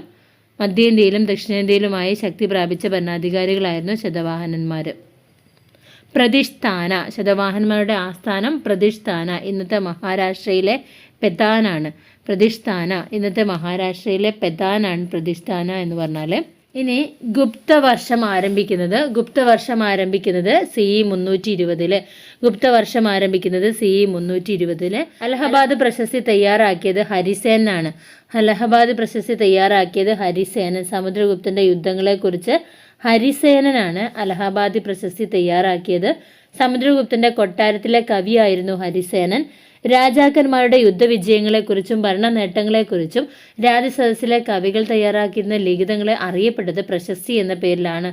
രാജാക്കന്മാരുടെ യുദ്ധവിജയങ്ങളെക്കുറിച്ചും ഭരണ നേട്ടങ്ങളെക്കുറിച്ചും രാജസദസ്സിലെ കവികൾ തയ്യാറാക്കുന്ന ലിഖിതങ്ങൾ അറിയപ്പെടുന്നത് പ്രശസ്തി എന്ന പേരിലാണ്. ഗുപ്ത സാമ്രാജ്യത്തിന്റെ ആദ്യ തലസ്ഥാനം പാടലീപുത്രം. ഗുപ്ത സാമ്രാജ്യ തലസ്ഥാനം പാടലീപുത്രത്തിൽ നിന്ന് ഉജ്ജയിനിലേക്ക് മാറ്റിയത് ചന്ദ്രഗുപ്തൻ രണ്ടാമൻ. ഗുപ്ത സാമ്രാജ്യ തലസ്ഥാനം പാടലീപുത്രത്തിൽ നിന്ന് ഉജ്ജയിനിയിലേക്ക് മാറ്റിയത് ചന്ദ്രഗുപ്തൻ രണ്ടാമൻ. നവരത്നങ്ങൾ ചന്ദ്രഗുപ്തൻ രണ്ടാമൻ്റെ സദസ്സിലായിരുന്നു. ചന്ദ്രഗുപ്തൻ രണ്ടാമൻ്റെ സദസ്സിലെ നവരത്നങ്ങൾ കാളിദാസൻ, ഘടകർപ്പരൻ, ക്ഷപണകൻ, വരരുചി, വേതാളഭട്ടൻ, വരാഹമിഹിരൻ, അമരസിംഹൻ, ശംഖു, ധന്വന്തരി. ചന്ദ്രഗുപ്തൻ രണ്ടാമൻ്റെ കാലഘട്ടത്തിൽ ഇന്ത്യ സന്ദർശിച്ച ചൈനീസ് സഞ്ചാരിയാണ് ഫാഹിയാൻ. ചന്ദ്രഗുപ്തൻ രണ്ടാമൻ്റെ കാലഘട്ടത്തിൽ ഇന്ത്യ സന്ദർശിച്ച സഞ്ചാരിയാണ് ഫാഹിയാൻ. ആരൊക്കെയാണ് ഗുപ്ത ഭരണാധികാരികൾ? ചന്ദ്രഗുപ്തൻ ഒന്നാമൻ, സമുദ്രഗുപ്തൻ, ചന്ദ്രഗുപ്തൻ രണ്ടാമൻ, കുമാരഗുപ്തൻ, സ്കന്ദഗുപ്തൻ. ചന്ദ്രഗുപ്തൻ ഒന്നാമൻ കഴിഞ്ഞാൽ സമുദ്രഗുപ്തൻ, പിന്നെ ചന്ദ്രഗുപ്തൻ രണ്ടാമൻ, ദെൻ കുമാരഗുപ്തൻ, ദെൻ സ്കന്ദഗുപ്തൻ. ശകാരി, ശാകന്മാരെ പരാജയപ്പെടുത്തിക്കൊണ്ട് ശകാരി എന്നും, സാഞ്ചി രേഖകളിൽ ദേവരാജൻ എന്നും, ദേവഗുപ്തൻ മകൾ പ്രഭാവതി ഗുപ്തയുടെ ശാസനത്തിലെ ദേവഗുപ്തൻ എന്നും, അതുപോലെ വിക്രമാദിത്യൻ എന്നൊക്കെ അറിയപ്പെടുന്നത് ചന്ദ്രഗുപ്തൻ രണ്ടാമനെയാണ്. അപ്പോൾ ചന്ദ്രഗുപ്തൻ രണ്ടാമൻ്റെ മറ്റ് പേരുകൾ: ഒന്ന് ശകാരി, ശാകന്മാരെ പരാജയപ്പെടുത്തിയവൻ, ദെൻ ദേവരാജൻ, സാഞ്ചി രേഖകളിൽ ദേവരാജൻ എന്ന് പറഞ്ഞു. ദേവഗുപ്തൻ മകൾ പ്രഭാവതി ഗുപ്തയുടെ ശാസനത്തിലെ ദേവഗുപ്തൻ എന്ന് പറയുന്നുണ്ട്. വിക്രമാദിത്യൻ എന്ന പേരിലും അറിയപ്പെടുന്നു. ഇതാരാണ്? ചന്ദ്രഗുപ്തൻ രണ്ടാമനെയാണ്. നളന്ദ സർവകലാശാല പണി കഴിച്ചത് കുമാരഗുപ്തനാണ്. ഗുപ്ത കാലഘട്ടത്തിലെ പ്രധാന കൃതികളും അവിടെ കർത്താക്കളും നോക്കാം നമുക്ക്. കാളിദാസൻ അഭിജ്ഞാന ശാകുന്തളം, വിക്രമോർവശീയം, മാളവികാഗ്നിമിത്രം, കുമാരസംഭവം. കാളിദാസന്റെ കൃതികളാണ് അഭിജ്ഞാന ശാകുന്തളം, വിക്രമോർവശീയം, മാളവികാഗ്നിമിത്രം, കുമാരസംഭവം. സാഹിത്യമാണിത്. പിന്നെ ശൂദ്രകൻ്റെത് മൃച്ഛകടികം, അതും സാഹിത്യമാണ്. ദെൻ വിശാഖദത്തൻ്റെ മുദ്രരാക്ഷസൻ ദേവി ചന്ദ്രഗുപ്തം, ഇതും സാഹിത്യമാണ്. ദെൻ വരാഹമിഹിരൻ്റെ പഞ്ചസിദ്ധാന്തിക ലഘുജാതകം ബൃഹത് ജാതകം, വരാഹമിഹിരൻ്റെ പഞ്ചസിദ്ധാന്തിക ലഘുജാതകം ബൃഹത് ജാതകം, ഇതൊക്കെ ശാസ്ത്രമാണ്. ദെൻ ആര്യഭട്ടൻ്റെ ആര്യഭട്ടീയം, അതും ശാസ്ത്രമാണ്.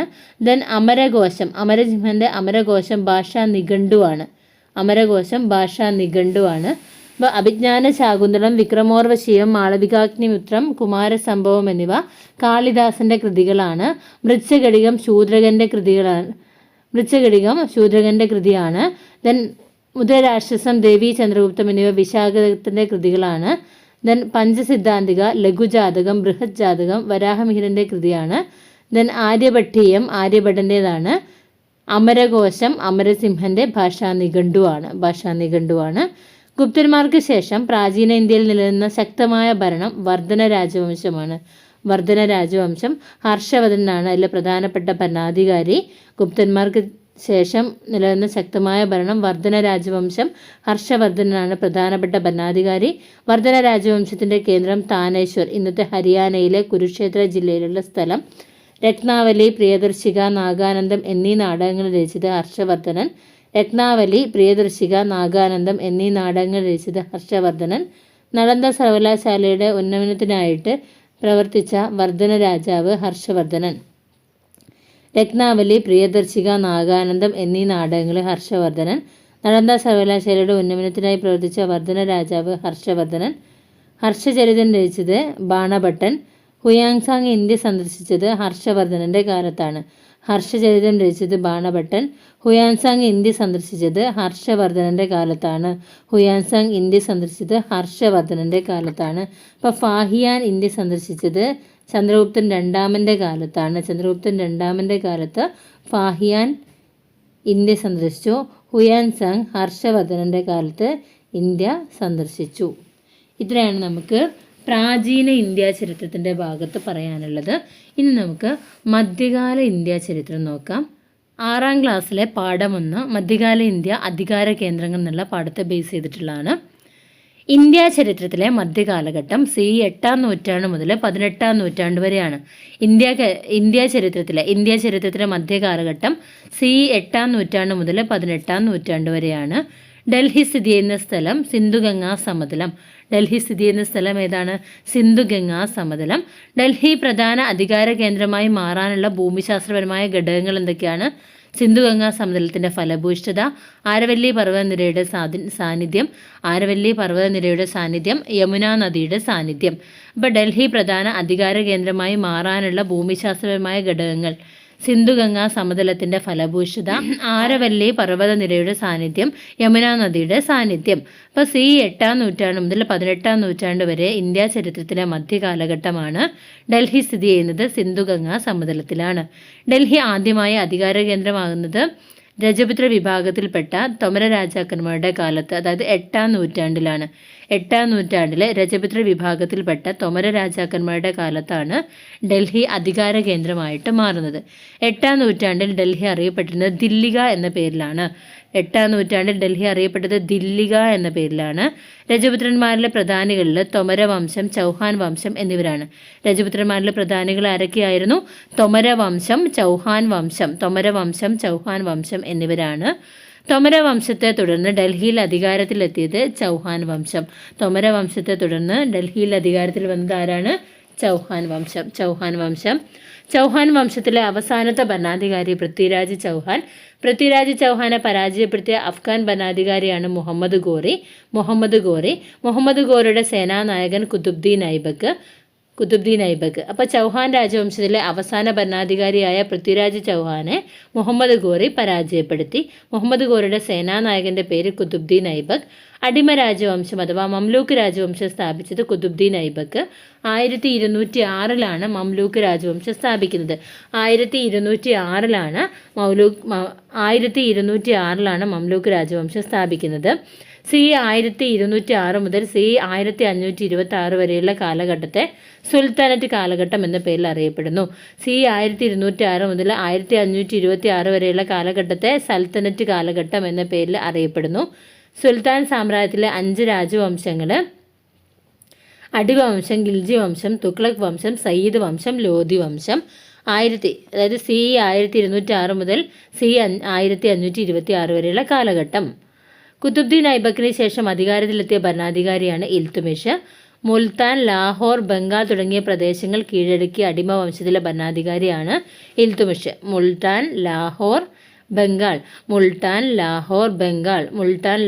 ബംഗാൾ എന്നീ പ്രദേശങ്ങൾ കീഴടക്കിയ അടിമവംശത്തിലെ ഭരണാധികാരിയാണ് ഇൽത്തുമിഷ്. ഏകീകൃത നാണയ വ്യവസ്ഥ നടപ്പിലാക്കിയ ഭരണാധികാരി ഇൽത്തുമിഷ് നടപ്പിലാക്കിയ നാണയങ്ങൾ തങ്ക, ജിറ്റാൾ എന്നിവയാണ്. ഡൽഹി സുൽത്താനറ്റിലെ ഏക വനിതാ ഭരണാധികാരി സുൽത്താന റസിയ. ഡൽഹി സുൽത്താനേറ്റിലെ ഏക വനിതാ ഭരണാധികാരിയാണ് സുൽത്താന റസിയ. ഖിൽജി വംശത്തിലെ പ്രധാന ഭരണാധികാരി അലാവുദ്ദീൻ ഖിൽജിയാണ്. ഖിൽജി വംശത്തിലെ പ്രധാനപ്പെട്ട ഭരണാധികാരി അലാവുദ്ദീൻ ഖിൽജി. തെക്കേ ഇന്ത്യയിലും പടിഞ്ഞാറേ ഇന്ത്യയിലുമുള്ള പ്രദേശങ്ങൾ ഡൽഹി സുൽത്താൻ ഭരണത്തിൻ്റെ കീഴിലായത് അലാവുദ്ദീൻ ഖിൽജിയുടെ കാലത്താണ്.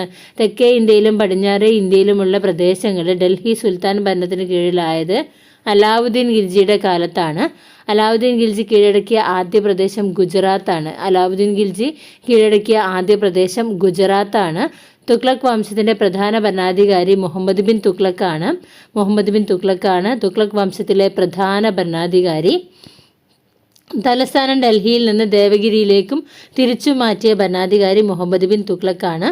ദേവഗിരിക്ക് ദൗലത്താബാദ് എന്ന നാമകരണം ചെയ്തതും മുഹമ്മദ് ബിൻ തുഗ്ലക്കാണ്. ദേവഗിരിക്ക് ദൗലത്താബാദ് എന്ന നാമം കൊടുത്തതും മുഹമ്മദ് ബിൻ തുഗ്ലക്കാണ്. ഒന്നാം പാനിപ്പത്ത് യുദ്ധത്തിൽ 1526 ഏപ്രിൽ 26 നടന്ന ഒന്നാം പാനിപ്പത്ത് യുദ്ധത്തിൽ 1526 ഏപ്രിൽ 26 നടന്ന യുദ്ധമാണ് ഒന്നാം പാനിപ്പത്ത് യുദ്ധം. ഈ യുദ്ധത്തിൽ ബാബർ ഇബ്രാഹിം ലോധിയെ തോൽപ്പിച്ച് സുൽത്താൻ സാമ്രാജ്യത്തിന് അന്ത്യം കുറിച്ചു. 1526 ഏപ്രിൽ 26 ഒന്നാം പാനിപ്പത്ത് യുദ്ധത്തിൽ ഇബ്രാഹിം ലോധിയെ ബാബർ തോൽപ്പിച്ച് സുൽത്താൻ സാമ്രാജ്യത്തിന് അന്ത്യം കുറിച്ചു. മുഗൾ സ്ഥാപകനാണ് ആര്? ബാബർ. അപ്പോൾ നമ്മൾ ഇത്രയും പറഞ്ഞത് ചൗഹാൻ വംശത്തിൻ്റെ ഡൽഹിയിൽ ആദ്യം ഉണ്ടായിരുന്ന രാജവംശങ്ങളാണ് തൊമര രാജവംശവും ചൗഹാൻ രാജവംശവും. ഇതിൽ ചൗഹാൻ വംശത്തിലെ അവസാനത്തെ ഭരണാധികാരിയായ പൃഥ്വിരാജ് ചൗഹാനെ മുഹമ്മദ് ഗോർ പരാജയപ്പെടുത്തി. അദ്ദേഹത്തിൻ്റെ സേനാനായകനായിരുന്നു കുത്തുബ്ദീൻ ഐബക്ക്. ഈ കുത്തുബ്ദീൻ ഐബക്ക് അടിമവംശം സ്ഥാപിച്ചു 1206. ഈ 1206 മുതൽ 1526 വരെയുള്ള കാലഘട്ടത്തെ സുൽത്തനറ്റ് കാലഘട്ടം എന്ന പേരിൽ അറിയപ്പെടുന്നു. ഈ കാലഘട്ടത്തിൽ അടിമവംശം, ഗിൽജി വംശം, തുഗ്ലക് വംശം, സയ്യിദ് വംശം, ലോധി വംശം എന്നിങ്ങനെ 5 രാജവംശങ്ങൾ ഭരിച്ചു. കുത്തുബ്ദീൻ ഐബക്കിന് ശേഷം അധികാരത്തിലെത്തിയത് ഇൽത്തുമിഷ് ആണ്. അദ്ദേഹം മുൾത്താൻ, ലാഹോർ, ബംഗാൾ എന്നീ പ്രദേശങ്ങൾ കീഴടക്കിയ അടിമവംശത്തിലെ ഭരണാധികാരിയാണ്. മുൾത്താൻ, ലാഹോർ, ബംഗാൾ. ഏകീകൃത നാണയ വ്യവസ്ഥ നടപ്പിലാക്കിയത് ആരാണ്? ഇൽത്തുമിഷ് ആണ്. ഏകീകൃത നാണയ വ്യവസ്ഥ കൊണ്ടുവന്നത് ഇൽത്തുമിഷ് ആണ്. ഇൽത്തുമിഷിൻ്റെ നാണയങ്ങൾ തങ്ക, ജിറ്റാൾ എന്നിവയാണ്. ഡൽഹി സുൽത്താനറ്റിലെ ഏക വനിതാ ഭരണാധികാരിയായിരുന്നു സുൽത്താന റസിയ. ഗിൽജി വംശത്തിലെ ഏക ഭരണാധികാരി ഗിൽജി വംശത്തിലെ പ്രധാന ഭരണാധികാരി അലാവുദ്ദീൻ ഖിൽജിയാണ്. തെക്കേ ഇന്ത്യയിലും പടിഞ്ഞാറേ ഇന്ത്യയിലുമുള്ള പ്രദേശങ്ങൾ ഡൽഹി സുൽത്താനേറ്റിനോട് കൂട്ടിച്ചേർത്തത് അലാവുദ്ദീൻ ഖിൽജിയാണ്. തെക്കേ ഇന്ത്യയിലും പടിഞ്ഞാറേ ഇന്ത്യയിലുമുള്ള പ്രദേശങ്ങളെ ഡൽഹി സുൽത്താനേറ്റിനോട് കൂട്ടിച്ചേർത്തത് അലാവുദ്ദീൻ ഖിൽജിയാണ്. അലാവുദ്ദീൻ ഖിൽജി കീഴടക്കിയ ആദ്യത്തെ പ്രദേശമാണ് ഗുജറാത്ത്. തുഗ്ലക് വംശത്തിലെ പ്രധാന ഭരണാധികാരി മുഹമ്മദ് ബിൻ തുഗ്ലക്കാണ്. തലസ്ഥാനം ഡൽഹിയിൽ നിന്ന് ദേവഗിരിയിലേക്കും അവിടുന്ന് തിരിച്ചും മാറ്റിയത് മുഹമ്മദ് ബിൻ തുഗ്ലക്കാണ്. ദേവഗിരിക്ക് ദൗലത്താബാദ് എന്ന നാമകരണം ചെയ്തത് മുഹമ്മദ് ബിൻ തുഗ്ലക്കാണ്. അതുപോലെ ഒന്നാം പാനിപ്പത്ത് യുദ്ധത്തിൽ 1526 ഏപ്രിൽ 26 ബാബർ ഇബ്രാഹിം ലോധിയെ തോൽപ്പിച്ചു. അതോടുകൂടി സുൽത്താനറ്റ് രാജവംശം അവസാനിച്ചു. ഇനി നമുക്ക് മുഗൾ രാജവംശത്തെക്കുറിച്ചാണ് പറയാനുള്ളത്. മുഗൾ ഭരണസ്ഥാപകൻ ബാബർ. പീരങ്കിയും വെടിമരുന്നും യുദ്ധത്തിൽ ഉപയോഗിച്ച ആദ്യത്തെ ഭരണാധികാരിയും ബാബറായിരുന്നു. ബാബറാണ്. പ്രധാനപ്പെട്ട മുഗൾ ഭരണാധികാരികൾ ബാബർ, ഹുമയൂൺ, അക്ബർ, ജഹാംഗീർ, ഷാജഹാൻ, ഔറംഗസീബ്.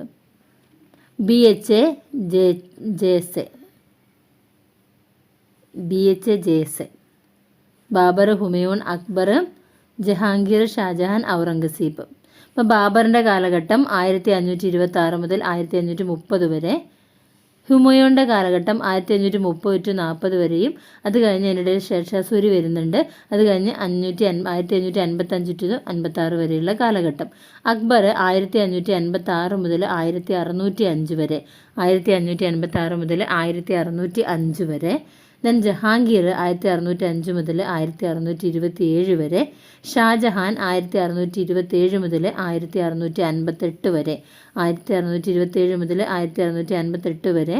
ഔറംഗസീബ് 1658 മുതൽ 1707 വരെ.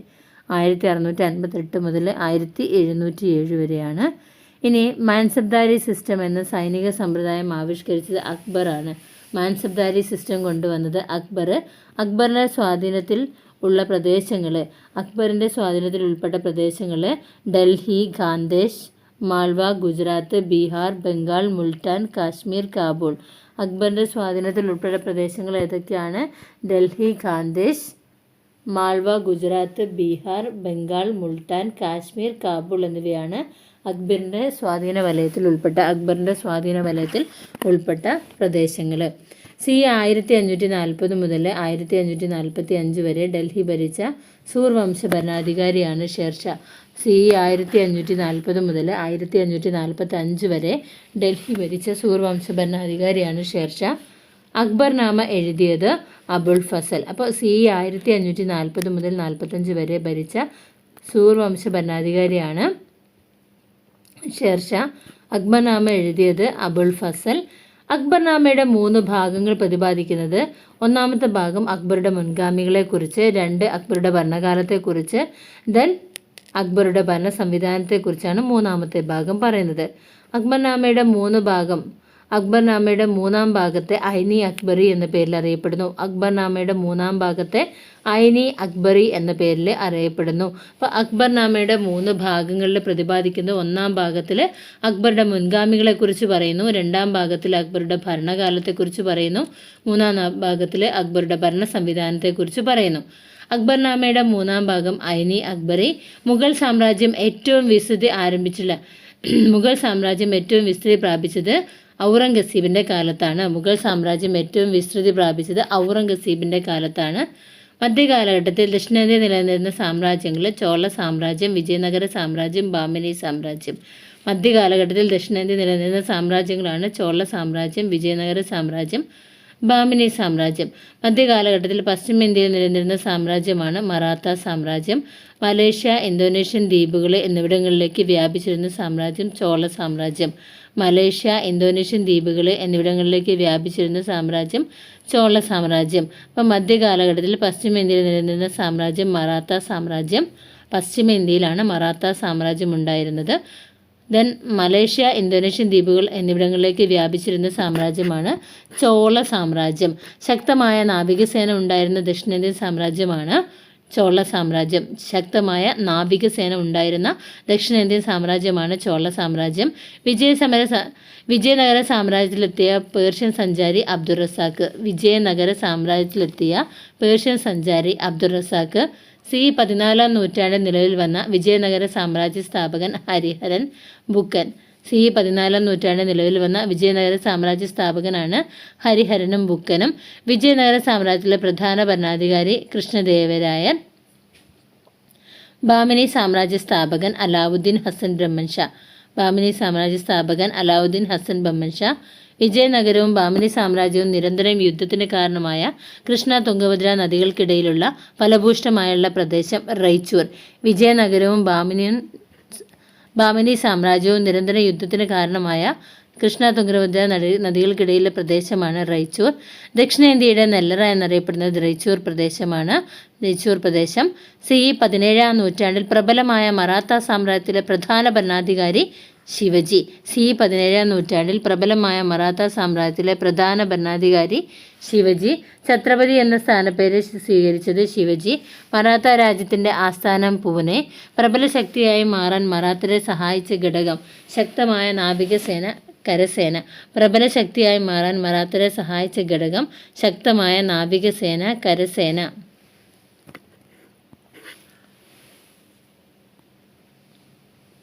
ഇപ്പോൾ ഡൽഹിയിലെ രാജവംശങ്ങളെ ഫസ്റ്റ് തോമര രാജവംശം, പിന്നീട് ഏത് വന്നു? ചൗഹാൻ രാജവംശം, ദെൻ സൽത്തനറ്റ് രാജവംശം, ദെൻ മുഗൾ രാജവംശം. ദക്ഷിണേന്ത്യയിലാണെങ്കിൽ ആദ്യം ചേരന്മാർ, പിന്നെ വിജയനഗരം, പിന്നെ ബാമിനി, പിന്നെ മറാത്തന്മാർ. പശ്ചിമേഷ്യയിൽ മറാത്തന്മാർ. ദക്ഷിണേന്ത്യയുടെ സൈഡിൽ ചേരന്മാർ, വിജയനഗര സാമ്രാജ്യം, ദെൻ ബാമിനി സാമ്രാജ്യം. പശ്ചിമേന്ത്യയിൽ മറാത്തികൾ. ഇപ്പോൾ ഡൽഹിയിൽ ആദ്യം തോമര രാജവംശം, പിന്നെ ചൗഹാൻ രാജവംശം, പിന്നെ സൽത്തനറ്റ് രാജവംശം, ദെൻ മുഗൾ രാജവംശം.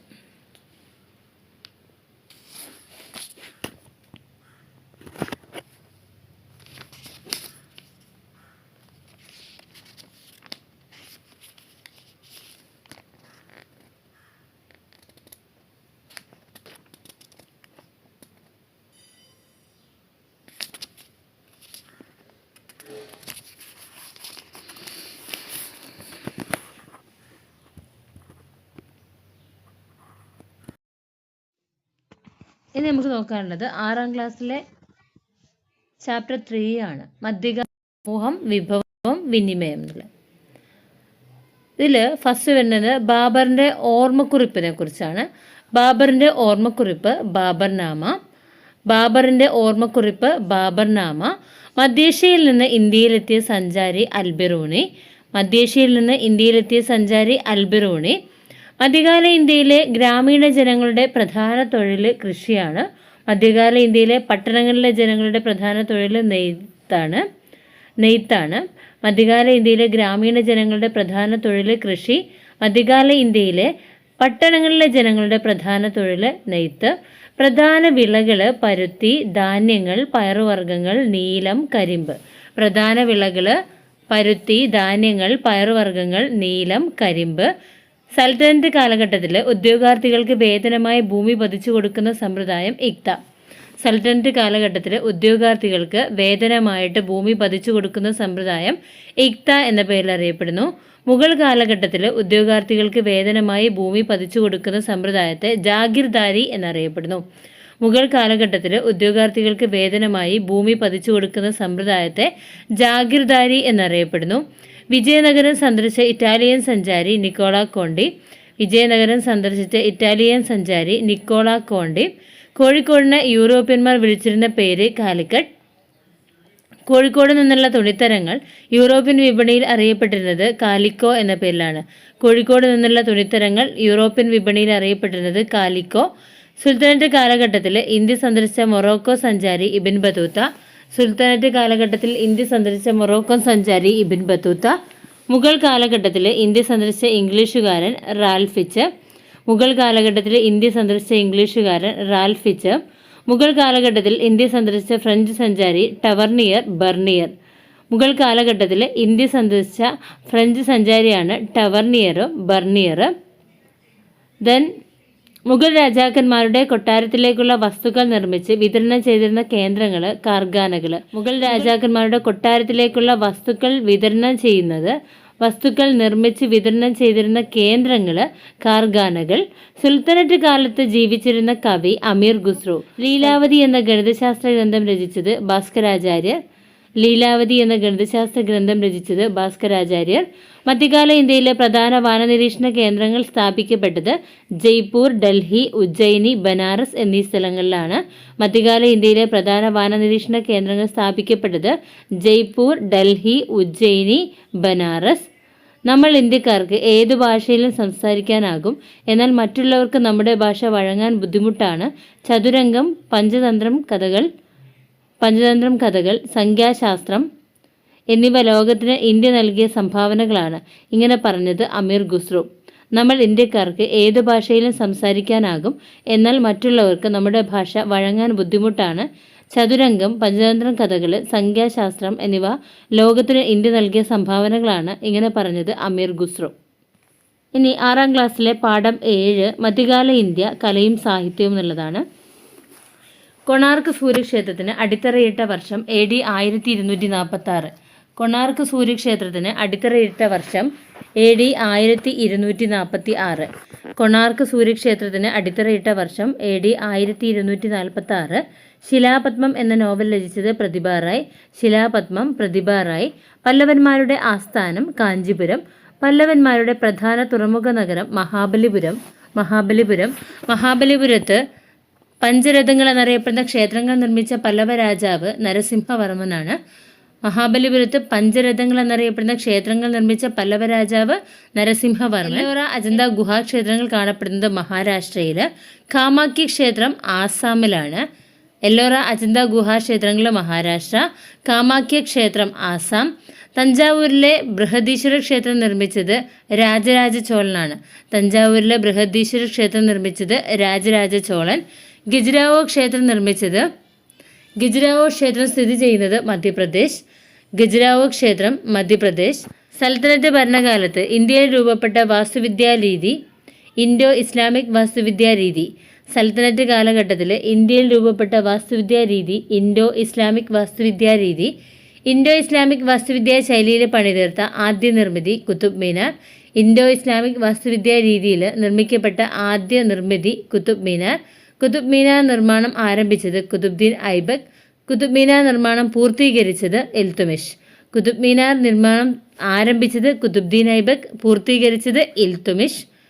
ഇൻഡോ ഇസ്ലാമിക് വാസ്തുവിദ്യയുടെ ഉദാഹരണങ്ങളായിട്ടുള്ള നിർമ്മിതികളാണ് ഹുമയൂണിൻ്റെ ശവകുടീരം ഡൽഹി, താജ്മഹൽ ആഗ്ര, ചെങ്കോട്ട ഡൽഹി, ജുമാ മസ്ജിദ് ഡൽഹി, ബിജാപൂരിലെ ഗോൽ കുംബസ്, ഹൈദരാബാദിലെ ചാർമിനാർ.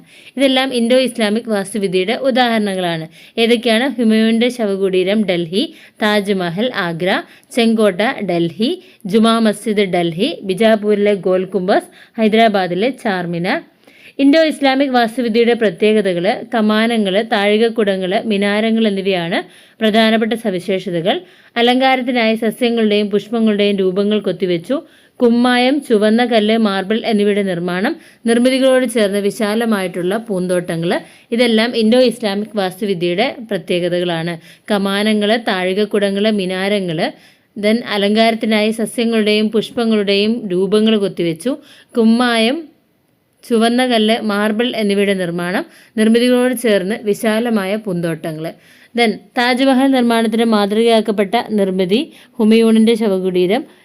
ചുവന്ന മണൽക്കല്ലും വെണ്ണക്കല്ലും ഉപയോഗിച്ച് നിർമ്മിച്ചു. താജ്മഹൽ നിർമ്മാണത്തിന് മാതൃകയാക്കപ്പെട്ട നിർമ്മിതിയാണ് ഹുമയൂണിൻ്റെ ശവകുടീരം. ചുവന്ന മണൽക്കല്ലും വെണ്ണക്കല്ലും ഉപയോഗിച്ച് നിർമ്മിച്ചു. മുംതാസ് മഹലിൻ്റെ ഓർമ്മയ്ക്കായി താജ്മഹൽ നിർമ്മിച്ചു ഷാജഹാൻ. മുംതാസ് മഹലിൻ്റെ ഓർമ്മയ്ക്കായിട്ട് താജ്മഹൽ നിർമ്മിച്ചത് ആരാണ്? ഷാജഹാനാണ്. വെള്ള മാർബിളിലാണ് നിർമ്മിച്ചത്. ചുവന്ന മണൽക്കല്ല് കൊണ്ട് നിർമ്മിച്ച ചെങ്കോട്ട ഷാജഹാൻ്റെ ഭരണകാലത്തുള്ളതാണ്. ചുവന്ന മണൽക്കല്ല് കൊണ്ട് നിർമ്മിച്ച ചെങ്കോട്ട ഷാജഹാൻ്റെ കാലത്താണ്. ബിജാപൂരിലെ ഗോൽ കുംബസ് പണി കഴിപ്പിച്ച വർഷം ബാമിനി വംശം. ബിജാപൂരിലെ ഗോൽ കുംബസ് പണി കഴിച്ച രാജവംശം ബാമിനി വംശം. ചാർമിനാർ പണി കഴിച്ചത് കുലി കുത്തുബ് ഷാ. ചാർമിനാർ പണി കഴിച്ചത് കൂലി കുത്തുബ് ഷാ അഥവാ കുത്തുബ് ഷാഹി വംശം. ചാർമിനാർ പണി കഴിച്ചത് കൂലി കുത്തുബ് ഷാ അഥവാ കുത്തുബ് ഷാഹി വംശം. വിത്തലസ്വാമി ക്ഷേത്രം, ഹസാരരാമ ക്ഷേത്രം എന്നിവ പണി കഴിപ്പിച്ചത് വിജയനഗര സാമ്രാജ്യം. വിത്തലസ്വാമി ക്ഷേത്രം, ഹസാരരാമ ക്ഷേത്രം എന്നിവ പണി കഴിപ്പിച്ചത് വിജയനഗര സാമ്രാജ്യം. കൂർത്ത ഗോപുരങ്ങളും കമാനങ്ങളും പ്രത്യേകതകളായിട്ടുള്ള ഗോതിക് വാസ്തുവിദ്യാ ശൈലി ഇന്ത്യയിൽ കൊണ്ടുവന്നത് പോർച്ചുഗീസുകാർ. കൂർത്ത ഗോപുരങ്ങളും കമാനങ്ങളും പ്രത്യേകതകളായിട്ടുള്ള ഗോതിക് വാസ്തുവിദ്യാ ശൈലി ഇന്ത്യയിൽ കൊണ്ടുവന്നത് പോർച്ചുഗീസുകാർ. ഗോതിക് ശൈലികൾക്ക് ഉദാഹരണങ്ങൾ: സെൻറ്റ് ഫ്രാൻസിസ് പള്ളി കൊച്ചി, ബോം ജീസസ് പള്ളി ഗോവ. സെൻറ്റ് ഫ്രാൻസിസ് പള്ളി കൊച്ചി, ബോം ജീസസ് പള്ളി ഗോവ. മധ്യകാല ഇന്ത്യയിൽ കർണാട്ടിക് സംഗീതത്തിലെ ശ്രദ്ധേയനായ വ്യക്തിയാണ് പുരന്ദരദാസൻ. മധ്യകാല ഇന്ത്യയിൽ കർണാട്ടിക് സംഗീതത്തിലെ ശ്രദ്ധേയനായ വ്യക്തിയാണ് പുരന്ദരദാസൻ. സുൽത്താനറ്റ് മുഗൾ കാലഘട്ടത്തിൽ രൂപം കൊണ്ട സംഗീത ശൈലിയാണ് ഹിന്ദുസ്ഥാനി സംഗീതം. സുൽത്താനറ്റ് മുഗൾ കാലഘട്ടത്തിൽ രൂപം കൊണ്ട സംഗീത ശൈലിയാണ് ഹിന്ദുസ്ഥാനി സംഗീതം. അമീർ ഖുസ്രു, താൻസൻ എന്നിവർ ഇക്കാലത്തെ ഹിന്ദുസ്ഥാനി സംഗീതജ്ഞരാണ്. ഖവാലി എന്ന സംഗീത രൂപത്തിൻ്റെ വളർച്ചയിൽ പ്രധാന പങ്കുവഹിച്ചത് അമീർ ഖുസ്രുവാണ്. അമീർ ഖുസ്രു, താൻസൻ എന്നിവർ ഇക്കാലത്തെ ഹിന്ദുസ്ഥാനി സംഗീതജ്ഞരാണ്. ഖവാലി എന്ന സംഗീത രൂപത്തിൻ്റെ വളർച്ചയിൽ പ്രധാന പങ്കുവഹിച്ചത് അമീർ ഖുസ്രുവാണ്. ഖവാലി എന്ന സംഗീത രൂപത്തിൻ്റെ വളർച്ചയിൽ പ്രധാന പങ്കുവഹിച്ചത് അമീർ ഖുസ്രു. സൂഫി വര്യന്മാർ താമസിച്ച ഖാൻഗകളിൽ രൂപപ്പെട്ട ഉറുദു ഭാഷയിലുള്ള സംഗീത രൂപം ഖവാലി. സൂഫി വര്യന്മാർ താമസിച്ച ഖാൻഗകളിൽ രൂപപ്പെട്ട ഉറുദു ഭാഷയിലുള്ള സംഗീത രൂപമാണ് ഖവാലി. മധ്യകാല ഇന്ത്യയിൽ സാഹിത്യ പുരോഗതിക്ക് ഇടയാക്കിയ പ്രസ്ഥാനങ്ങളാണ് ഭക്തി പ്രസ്ഥാനം, സൂഫി പ്രസ്ഥാനം എന്നിവ. ഭക്തി പ്രസ്ഥാനം രൂപം കൊണ്ടത് ദക്ഷിണേന്ത്യയിൽ. ഭക്തി പ്രസ്ഥാനത്തിലെ രണ്ട് വിഭാഗങ്ങൾ നായനാർമാരും ആഴ്വാൻമാരുമാണ് ഭക്തി പ്രസ്ഥാനത്തിൻ്റെ രണ്ട് വിഭാഗങ്ങൾ. നായനാർമാർ ശിവഭക്തരും ആഴ്വാൻമാർ വിഷ്ണു ഭക്തരുമാണ്. നായനാർമാർ ശിവഭക്തരാണ്, ആഴ്വാൻമാർ വിഷ്ണു ഭക്തരാണ്. ഉത്തരേന്ത്യയിലെ ഭക്തി പ്രസ്ഥാനത്തിൻ്റെ പ്രചാരകർ ഗുരുനാനാക്ക്, കബീർദാസ്, തുളസീദാസ്, സൂർദാസ്, തുക്കാറാം, മീരാബായ്, ചൈതന്യ. ഗുരുനാനാക്ക്, കബീർദാസ്, തുളസിദാസ്, സൂർദാസ്, തുക്കാറാം, മീരാബായ്, ചൈതന്യ എന്നിവർ ഉത്തരേന്ത്യയിലെ ഭക്തിപ്രസ്ഥാനത്തിൻ്റെ പ്രചാരകരാണ്. ആഡംബര ജീവിതത്തെ എതിർത്തുകൊണ്ട് ആത്മീയ ജീവിതത്തിന് പ്രാധാന്യം നൽകിയ വിഭാഗമാണ് സൂഫി പ്രസ്ഥാനം. സൂഫി പ്രസ്ഥാനത്തിൻ്റെ പ്രചാരകർ ഖ്വാജ മൊയിനുദ്ദീൻ ചിസ്തി, നിസാമുദ്ദീൻ ഔലിയ എന്നിവരാണ്. സൂഫി പ്രസ്ഥാനത്തിൻ്റെ പ്രചാരകർ ആരൊക്കെയാണ്? ഖ്വാജ മൊയിനുദ്ദീൻ ചിസ്തി, നിസാമുദ്ദീൻ ഔലിയ. സൂഫി പ്രസ്ഥാനത്തിൻ്റെ പ്രചാരകർ ഖ്വാജ മൊയിനുദ്ദീൻ ചിസ്തി, നിസാമുദ്ദീൻ ഔലിയ. ഉറുദു ഭാഷയുടെ വളർച്ചയിൽ പ്രധാന പങ്ക് വഹിച്ചത് സൂഫി പ്രസ്ഥാനം. അറബി, പേർഷ്യൻ ഭാഷകളും ഇന്ത്യൻ പ്രാകൃത ഭാഷകളായ ഗഡിബോലി, ബ്രിജ് മുതലായവയും കൂടിച്ചേർന്നുണ്ടായ ഭാഷയാണ് ഉറുദു. അറബി, പേർഷ്യൻ ഭാഷകളും ഇന്ത്യൻ പ്രാകൃത ഭാഷയായ ഗഡിബോലി, ബ്രിജ് തുടങ്ങിയ ഭാഷകളും കൂടിച്ചേർന്നുണ്ടായ ഭാഷയാണ് ഉറുദു. ഇതിനെ ക്യാമ്പ് ലാംഗ്വേജ് എന്ന പേരിൽ അറിയപ്പെടുന്നു. ക്യാമ്പ് ഭാഷ എന്ന് പറയുന്നത് ഏതാണ്? ഉറുദു ആണ്. ഏതൊക്കെ ഭാഷകൾ കൂടിച്ചേർന്നാണ് ഉറുദു ഉണ്ടായത്? അറബി, പേർഷ്യൻ ഭാഷകളും ഇന്ത്യൻ പ്രാകൃത ഭാഷകളായിട്ടുള്ള ഗഡിബോലി, ബ്രിജ് എന്നിവയും ചേർന്നുണ്ടായതാണ് ഉറുദു. മധ്യകാല ഇന്ത്യയിലെ പ്രധാന പ്രാദേശിക ഭാഷാ കൃതികൾ ഏതൊക്കെയാണ്? അധ്യാത്മരാമായണം മലയാളത്തിൽ എഴുത്തച്ഛൻ എഴുതിയതാണ്. ഇരാമവതാരം അഥവാ കമ്പരാമായണം തമിഴിൽ കമ്പർ എഴുതിയതാണ്.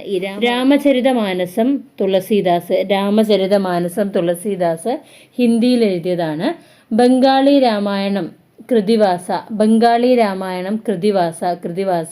തെലുങ്ക് മഹാഭാരതം നന്നയ്യ. ഒഡിയ മഹാഭാരതം സരളദാസ. മറാത്തി ഭാഗവതം ഏകനാഥ്. ഗുജറാത്തി ഭാഗവതം പ്രേമാനന്ദ. വിക്രമാർജുന വിജയം അഥവാ പമ്പാഭാരതം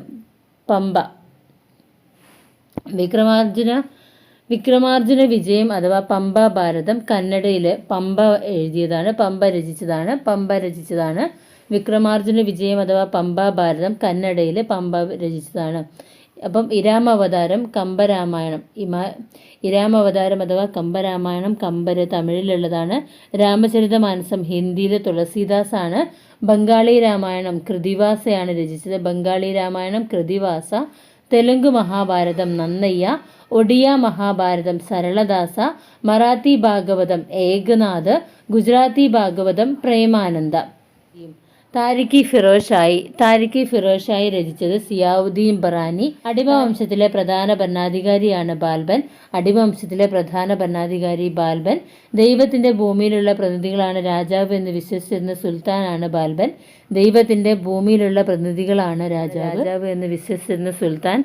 ബാൽബൻ.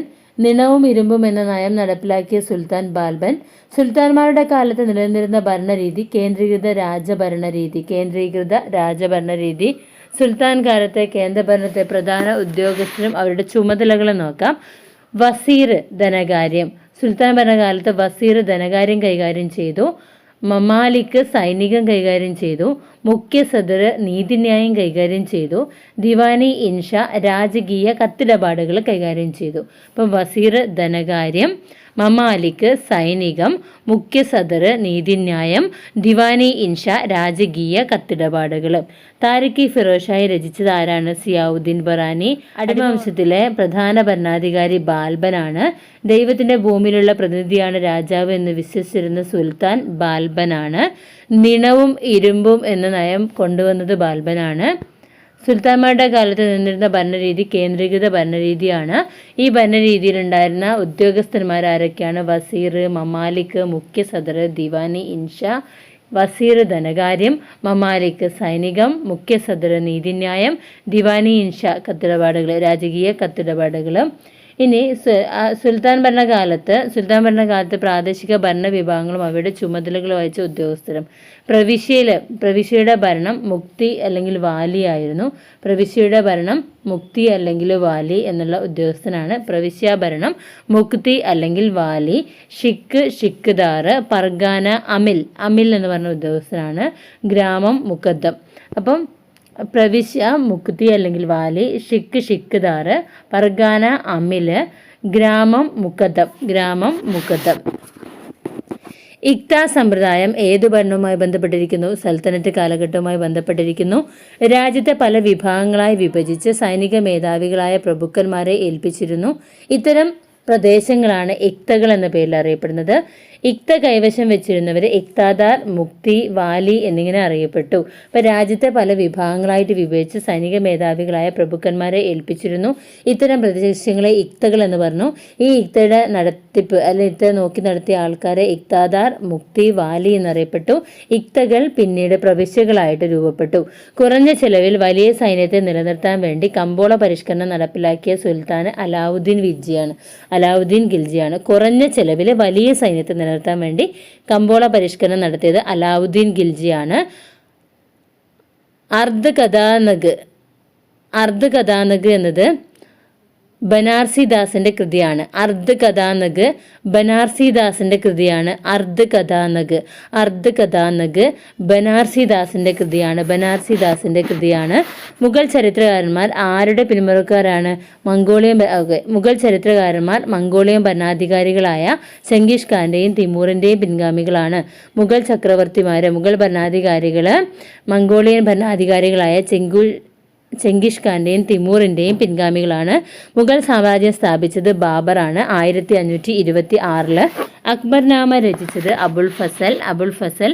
രാജാധികാരം ദൈവദത്തമാണെന്ന് വിശ്വസിച്ചിരുന്ന രാജവംശമാണ് മുഗൾ രാജവംശം. മുഗൾ കാലഘട്ടത്തിലെ കേന്ദ്ര ഭരണത്തിലെ ഉദ്യോഗസ്ഥർ ഏതൊക്കെയാണ്? മുഗൾ കാലഘട്ടത്തിലെ ഉദ്യോഗസ്ഥർ വക്കീൽ പ്രധാനമന്ത്രി, വസീർ ധനകാര്യം, സദർ നീതിന്യായം, മീർ ബക്ഷി സൈനികം. അപ്പം മുഗൾ കാലഘട്ടത്തിലെ ഉദ്യോഗസ്ഥന്മാർ വക്കീൽ പ്രധാനമന്ത്രി, വസീർ ധനകാര്യം, സദർ നീതിന്യായം, മീർ ബക്ഷി സൈനികം. മുഗൾ കാലത്തെ പ്രാദേശിക ഭരണത്തിലെ വിഭാഗങ്ങളും ഉദ്യോഗസ്ഥരും സുബേദാർ, സർക്കാർ ഫൗജദാർ, പർഗാന ഷിക്ദാർ, ഗ്രാമം ചൗധരി, പട്ടണം കൊത്തുവാൾ. അപ്പോൾ മുഗൾ കാലത്തെ പ്രാദേശിക ഭരണത്തിലെ വിഭാഗങ്ങളും ഉദ്യോഗസ്ഥരും ഏതാണ്? സുബേദാർ, സർക്കാർ ഫൗജദാർ, പർഗാന ഷിക്ദാർ, ഗ്രാമം ചൗധരി, പട്ടണം കൊത്തുവാൾ. സുബേദാർ, സർക്കാർ ഫൗജദാർ, പർഗാന ഷിക്ദാർ, ഗ്രാമം ചൗധരി, പട്ടണം കൊത്തുവാൾ. സുബേദാർ, സർക്കാർ ഫൗജദാർ, സർക്കാരിൻ്റെ നോക്കുന്ന ആള് നോക്കുന്ന ആള് സുബേദാർ, സർക്കാരിൻ്റെ ഉദ്യോഗസ്ഥൻ ഫൗജദാർ, പർഗാനയുടെ ഉദ്യോഗസ്ഥൻ ഷിക്ദാർ, ഗ്രാമത്തിൻ്റെത് ചൗധരി, പട്ടണം കൊത്തുവാൾ. സുബയുടേത് സുബേദാർ, സർക്കാരിൻ്റെത് ഫൗജദാർ, പർഗാനയുടേത് ഷിക്ദാർ, ഗ്രാമത്തിൻ്റെ ചൗധരി, പട്ടണം കൊത്തുവാൾ.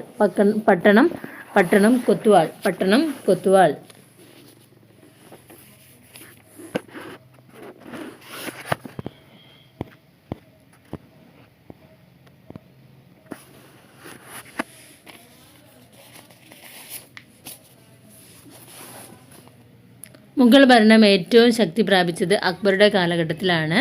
ബാദ്ഷാ ഹിന്ദ് ഇന്ത്യയുടെ ചക്രവർത്തി എന്ന സ്ഥാനം സ്വീകരിച്ച ഭരണാധികാരി അക്ബർ.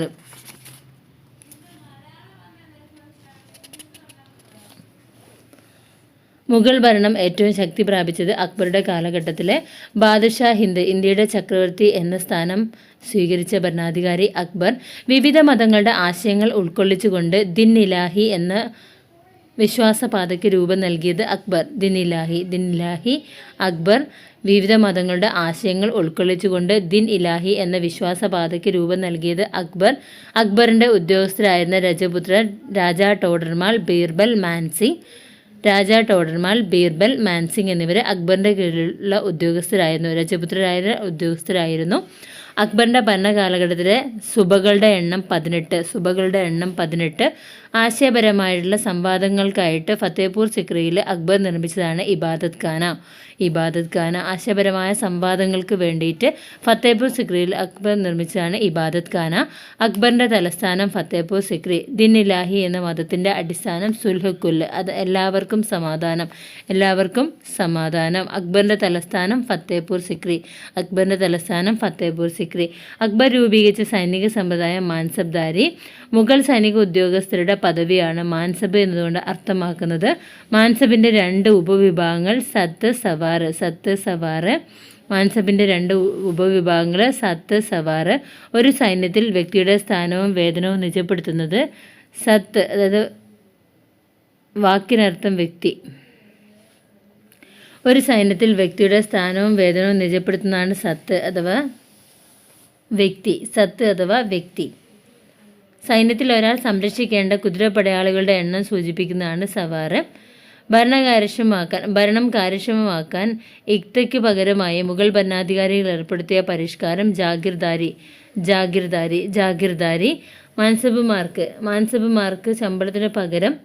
മാൻസബ്ദാർമാർക്ക് ശമ്പളത്തിന് പകരമായി ഭൂമി പതിച്ചു നൽകുന്ന സമ്പ്രദായം ജാഗിർദാരി എന്നറിയപ്പെട്ടു.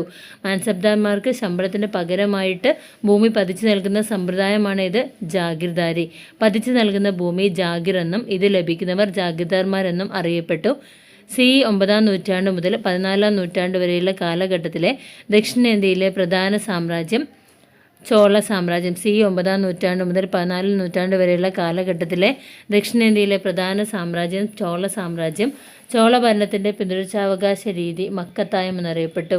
ചോള ഭരണത്തിൻ്റെ പിന്തുടർച്ചാവകാശ രീതി മക്കത്തായം. ചോള ഭരണത്തിൽ രാജശാസ്ത്രങ്ങൾ മറ്റ് ഉദ്യോഗസ്ഥർക്ക് എത്തിച്ചു നൽകിയിരുന്ന പ്രധാന ഉദ്യോഗസ്ഥനറിയപ്പെട്ടത് ഒലൈനായകം. ചോള ഭരണത്തിലെ രാജശാസ്ത്രങ്ങൾ മറ്റ് ഉദ്യോഗസ്ഥർക്ക് എത്തിച്ചു നൽകിയിരുന്ന പ്രധാന ഉദ്യോഗസ്ഥനറിയപ്പെട്ടത് ഒലൈനായകം എന്ന പേരിലാണ്. ചോളന്മാരുടെ തടാകം അറിയപ്പെടുന്നത് ബംഗാൾ ഉൾക്കടൽ. ചോളന്മാരുടെ തടാകം എന്നറിയപ്പെടുന്നത് ബംഗാൾ ഉൾക്കടൽ. ചോള ഭരണത്തിൻ്റെ ഏറ്റവും പ്രധാനപ്പെട്ട പ്രത്യേകത ശക്തമായ നാവികപ്പടയോടുകൂടിയ സൈനിക സംവിധാനം, ഗ്രാമസ്വയംഭരണം എന്നിവയാണ്. ചോള ഭരണത്തിൻ്റെ ഏറ്റവും പ്രധാനപ്പെട്ട പ്രത്യേകത ശക്തമായ നാവികപ്പടയോടുകൂടിയ സൈനിക സംവിധാനം, ഗ്രാമസ്വയംഭരണം എന്നിവയാണ്. ചോളന്മാരുടെ ഗ്രാമസ്വയംഭരണത്തെക്കുറിച്ച് പ്രതിപാദിക്കുന്ന ശാസനം ഉത്തരമേരൂർ ശാസനം. ചോളന്മാരുടെ ഗ്രാമസ്വയംഭരണത്തെക്കുറിച്ച് പറയുന്ന ശാസനമാണ് ഉത്തരമേരൂർ ശാസനം. ഭരണസൗകര്യത്തിനായി ചോള രാജാക്കന്മാർ രാജ്യത്തെ 4ആയി തിരിച്ചിരുന്നു: മണ്ഡലങ്ങൾ, വളനാടുകൾ, നാടുകൾ, കൊട്ടം എന്നിങ്ങനെ. ഭരണസൗകര്യത്തിനായി ചോള രാജാക്കന്മാർ രാജ്യത്തെ 4ആയി തിരഞ്ഞെടുത്തു: മണ്ഡലങ്ങൾ, വളനാടുകൾ, നാടുകൾ, കൊട്ടം. സ്വയംഭരണാധികാരമുള്ള ഗ്രാമങ്ങളുടെ സമൂഹത്തെ കൊട്ടം എന്നറിയപ്പെട്ടു. സ്വയംഭരണാധികാരമുള്ള ഗ്രാമങ്ങളുടെ സമൂഹമാണ് കൊട്ടം. ഗ്രാമഭരണത്തിനായി പ്രവർത്തിച്ചിരുന്ന 2 സമിതികൾ ഊര്, സഭ. ഗ്രാമഭരണത്തിന് വേണ്ടിയിട്ട് പ്രവർത്തിച്ചിരുന്ന 2 സമിതികളാണ് ഊര്, സഭ എന്നിവ. ഗ്രാമത്തിലെ എല്ലാ ജനങ്ങളും ഉൾപ്പെട്ടതാണ് ഊര്. ഗ്രാമത്തിലെ ബ്രാഹ്മണർ മാത്രം ഉൾപ്പെട്ടതാണ് സഭ. എന്ന് പറഞ്ഞാൽ സഭകളെ പല പഞ്ചായത്തുകളായി തിരിച്ചിരുന്നു. സഭയിലെ അംഗങ്ങൾ അറിയപ്പെടുന്നത് പെരുമാക്കൾ എന്ന പേരിലാണ്. സഭകളെ പല പഞ്ചായത്തുകളായി തിരിച്ചിരുന്നു. സഭയിലെ അംഗങ്ങൾ അറിയപ്പെട്ടിരുന്നത് പെരുമാക്കൾ എന്ന പേരിലാണ്. പഞ്ചായത്തിലെ അംഗങ്ങൾ അറിയപ്പെടുന്നത് വാരിയ പെരുമാക്കൾ എന്ന പേരിലാണ്. പഞ്ചായത്തിലെ അംഗങ്ങൾ വാരിയ പെരുമാക്കൾ എന്നറിയപ്പെട്ടു. ചോള രാജാക്കന്മാരിലെ പ്രഗത്ഭര് രാജരാജ ചോളൻ, രാജേന്ദ്ര ചോളൻ എന്നിവരാണ്. ചോള രാജാക്കന്മാരിലെ പ്രമുഖര് രാജരാജ ചോളൻ, രാജേന്ദ്ര ചോളൻ എന്നിവരാണ്. തഞ്ചാവൂരിലെ രാജരാജേശ്വരി ക്ഷേത്രം പണികഴിപ്പിച്ച ചോള രാജാവ് രാജരാജ ചോളനാണ്. തഞ്ചാവൂരിലെ രാജരാജേശ്വരി ക്ഷേത്രം പണികഴിപ്പിച്ച ചോള രാജാവ് രാജരാജ ചോളനാണ്. ശ്രീലങ്ക കീഴടക്കിയ ചോള രാജാവ് രാജരാജ ചോളനാണ്. തഞ്ചാവൂരിലെ രാജരാജേശ്വരി ക്ഷേത്രം പണികഴിപ്പിച്ച ചോള രാജാവ് രാജരാജ ചോളനാണ്. ശ്രീലങ്ക കീഴടക്കിയ ചോള രാജാവ് രാജരാജ ചോളനാണ്. ഗംഗൈകൊണ്ട ചോളൻ, അതായത് ഗംഗന്മാരെ കീഴടക്കിയതുകൊണ്ട് ഗംഗൈകൊണ്ട ചോളൻ എന്ന ബിരുദം സ്വീകരിച്ച ചോള രാജാവ് രാജേന്ദ്ര ചോളനാണ്. ഗംഗൈകൊണ്ട ചോളൻ എന്ന ബിരുദം സ്വീകരിച്ച ചോള രാജാവ് രാജേന്ദ്ര ചോളനാണ്. അമുക്തമാല്യത രചിച്ചത് കൃഷ്ണദേവരായർ. വിജയനഗര സാമ്രാജ്യത്തിലെ ഭരണരീതി കേന്ദ്രീകൃത ഭരണം. വിജയനഗര സാമ്രാജ്യത്തിലെ ഭരണരീതി കേന്ദ്രീകൃത ഭരണം. വിജയനഗര സാമ്രാജ്യത്തിലെ കേന്ദ്രഭരണം അറിയപ്പെടുന്നത് നായങ്കര സമ്പ്രദായം. വിജയനഗര സാമ്രാജ്യത്തിലെ കേന്ദ്രഭരണം അറിയപ്പെടുന്നത് നായങ്കര സമ്പ്രദായം. വിജയനഗര സാമ്രാജ്യത്തിലെ പ്രാദേശിക ഭരണം അറിയപ്പെടുന്നത് അയ്യങ്കാർ സമ്പ്രദായം. ബേലൂർ കോട്ട പണികഴിപ്പിച്ച സാമ്രാജ്യം വിജയനഗര സാമ്രാജ്യം. അമുക്തമാലിത കൃഷ്ണദേവരായർ വിജയനഗര സാമ്രാജ്യത്തിലെ ഭരണരീതി കേന്ദ്രീകൃത ഭരണരീതി. വിജയനഗര സാമ്രാജ്യത്തിലെ കേന്ദ്രഭരണം അറിയപ്പെടുന്നത് നായങ്കര സമ്പ്രദായം. വിജയനഗര സാമ്രാജ്യത്തിലെ പ്രാദേശിക ഭരണം അയ്യഗാർ സമ്പ്രദായം. ബേലൂർ കോട്ട പണികഴിപ്പിച്ച സാമ്രാജ്യം വിജയനഗര സാമ്രാജ്യം. നായങ്കര സമ്പ്രദായത്തിന്റെ ഭരണത്തലവൻ രാജാവ്. നായങ്കര സമ്പ്രദായത്തിൽ രാജാവിന്റെ നിയന്ത്രണത്തിൽ ഉണ്ടായിരുന്ന സൈനിക മേധാവികള് നായക് എന്ന പേരിൽ അറിയപ്പെട്ടു. നായങ്കര സമ്പ്രദായത്തിൽ രാജാവിന്റെ നിയന്ത്രണത്തിലുണ്ടായിരുന്ന സൈനിക മേധാവികള് നായക് എന്നറിയപ്പെട്ടു. അയ്യഗാർ സമ്പ്രദായത്തിൽ സാമ്രാജ്യത്തെ പ്രവിശ്യകള്, നാടുകള്, ഗ്രാമങ്ങള് എന്നിങ്ങനെ തരംതിരിച്ചു. നായങ്കര സമ്പ്രദായത്തില് രാജാവിന്റെ നിയന്ത്രണത്തിലുണ്ടായിരുന്ന സൈനിക മേധാവികള് നായക് എന്നറിയപ്പെട്ടു. അയ്യഗാർ സമ്പ്രദായത്തിലെ സാമ്രാജ്യത്തെ പ്രവിശ്യകള്, നാടുകള്, ഗ്രാമങ്ങൾ എന്നിങ്ങനെ വേർതിരിച്ചു. അയ്യഗാർ സമ്പ്രദായത്തിലെ അടിസ്ഥാന ഘടകം ഗ്രാമം. ദൈനംദിന ഗ്രാമഭരണം നിയന്ത്രിച്ചിരുന്നത് അയ്യഗാറാണ്. വിജയനഗര രാജവംശങ്ങൾ 4 സംഗമ, സലുവ, തുളുവ, അരവിദു. കൃഷ്ണദേവരായർ ഏതു വംശത്തിലെ ഭരണാധികാരികളാണ്? തുളുവ രാജവംശത്തിലെ ഭരണാധികാരികളാണ്. കൃഷ്ണദേവരായർ തുളുവ രാജവംശത്തിലെ ഭരണാധികാരികളാണ്. മറാത്ത സാമ്രാജ്യത്തിലെ പ്രസിദ്ധ ഭരണാധികാരി ശിവജിയാണ്. തുളുവ രാജവംശത്തിലെ ഭരണാധികാരിയാണ് ആര്? കൃഷ്ണദേവരായർ. മറാത്ത സാമ്രാജ്യത്തെക്കുറിച്ചാണ് ഇനി പറയാനുള്ളത്. ഇനി നമുക്ക് മറാത്ത സാമ്രാജ്യത്തെക്കുറിച്ച് നോക്കാം. മറാത്ത സാമ്രാജ്യത്തിലെ പ്രസിദ്ധ ഭരണാധികാരി ശിവജിയുടെ മന്ത്രിയുടെ പേര് അഷ്ടപ്രധാൻ. ശിവജിയുടെ മന്ത്രിസഭയുടെ പേര് അഷ്ടപ്രധാൻ. മറാത്ത സാമ്രാജ്യത്തിലെ പ്രസിദ്ധ ഭരണാധികാരി ശിവജിയുടെ മന്ത്രിസഭയുടെ പേര് അഷ്ടപ്രധാൻ. അഷ്ടപ്രധാനിലെ വിവിധ മന്ത്രിമാരും വകുപ്പുകളും: പേഷ്വ പ്രധാനമന്ത്രി, സേനാപതി സൈനികം, ന്യായാധ്യക്ഷൻ മുഖ്യ ന്യായാധിപൻ, അമാത്യൻ ധനകാര്യം, സുമന്ത് വിദേശകാര്യം, പണ്ഡിതറാവു മതകാര്യം ദാനധർമ്മം, മന്ത്രി രാജാവിൻ്റെ പ്രൈവറ്റ് സെക്രട്ടറി, സജീവൻ രാജകീയ കത്തിടപാടുകൾ.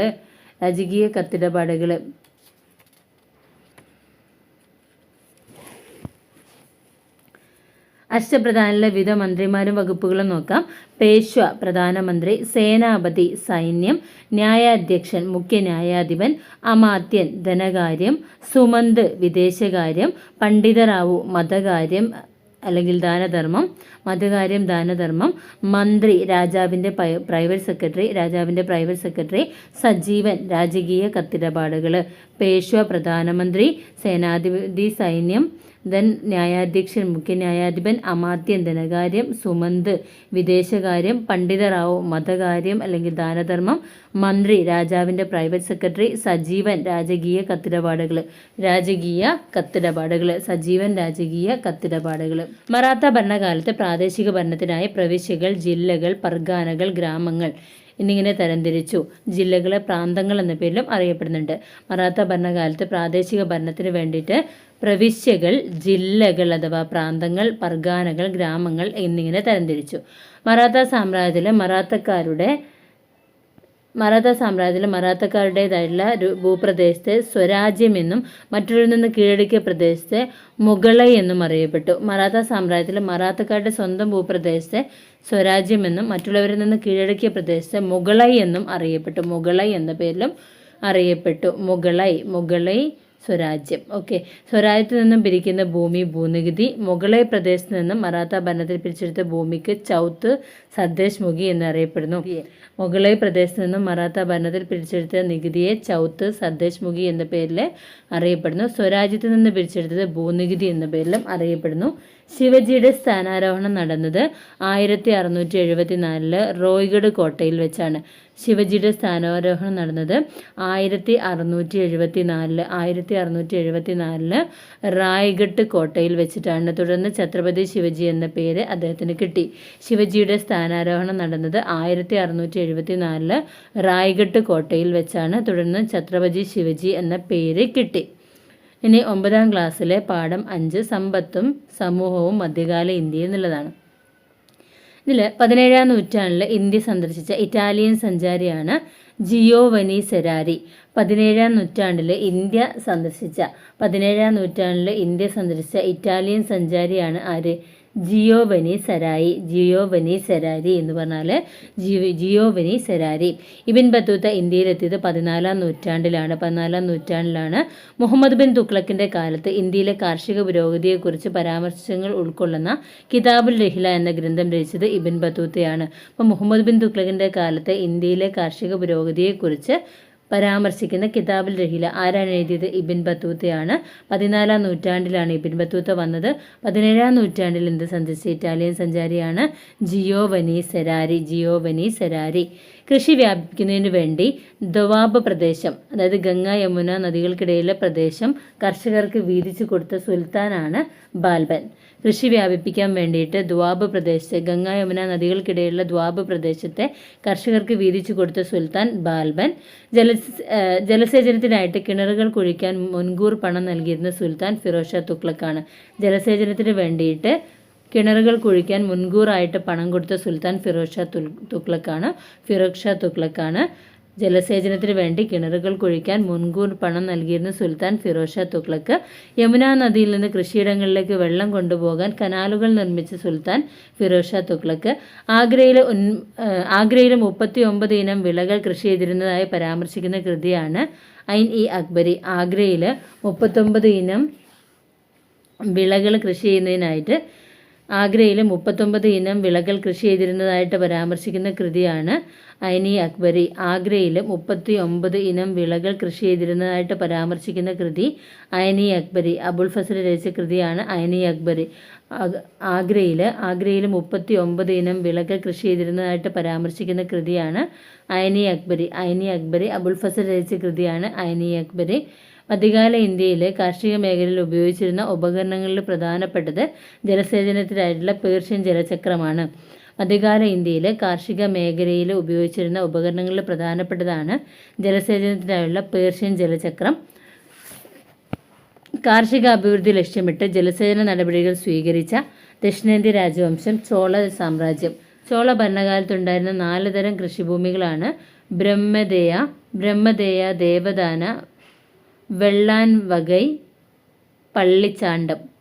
ബ്രഹ്മദേയ അതായത് ബ്രാഹ്മണർക്ക് ദാനം ലഭിച്ച ഭൂമി, ദേവദാന ക്ഷേത്രങ്ങൾക്ക് ലഭിച്ച ഭൂമി, വെള്ളാൻ വകை എന്ന് പറഞ്ഞാൽ കർഷകരുടെ കയ്യിലുള്ള ഭൂമി, പള്ളിച്ചാണ്ടം ജൈന സ്ഥാപനങ്ങൾക്ക് നൽകിയ ഭൂമിയാണ് പള്ളിച്ചാണ്ടം. മധ്യകാല ഇന്ത്യയിലെ പ്രധാന ചെറുകിട വ്യവസായം നെയ്ത്തായിരുന്നു. ഇന്ത്യയിൽ ചർക്ക ഉപയോഗിക്കാൻ തുടങ്ങിയത് 14-ാം നൂറ്റാണ്ടിലാണ്. ഇന്ത്യ ചർക്ക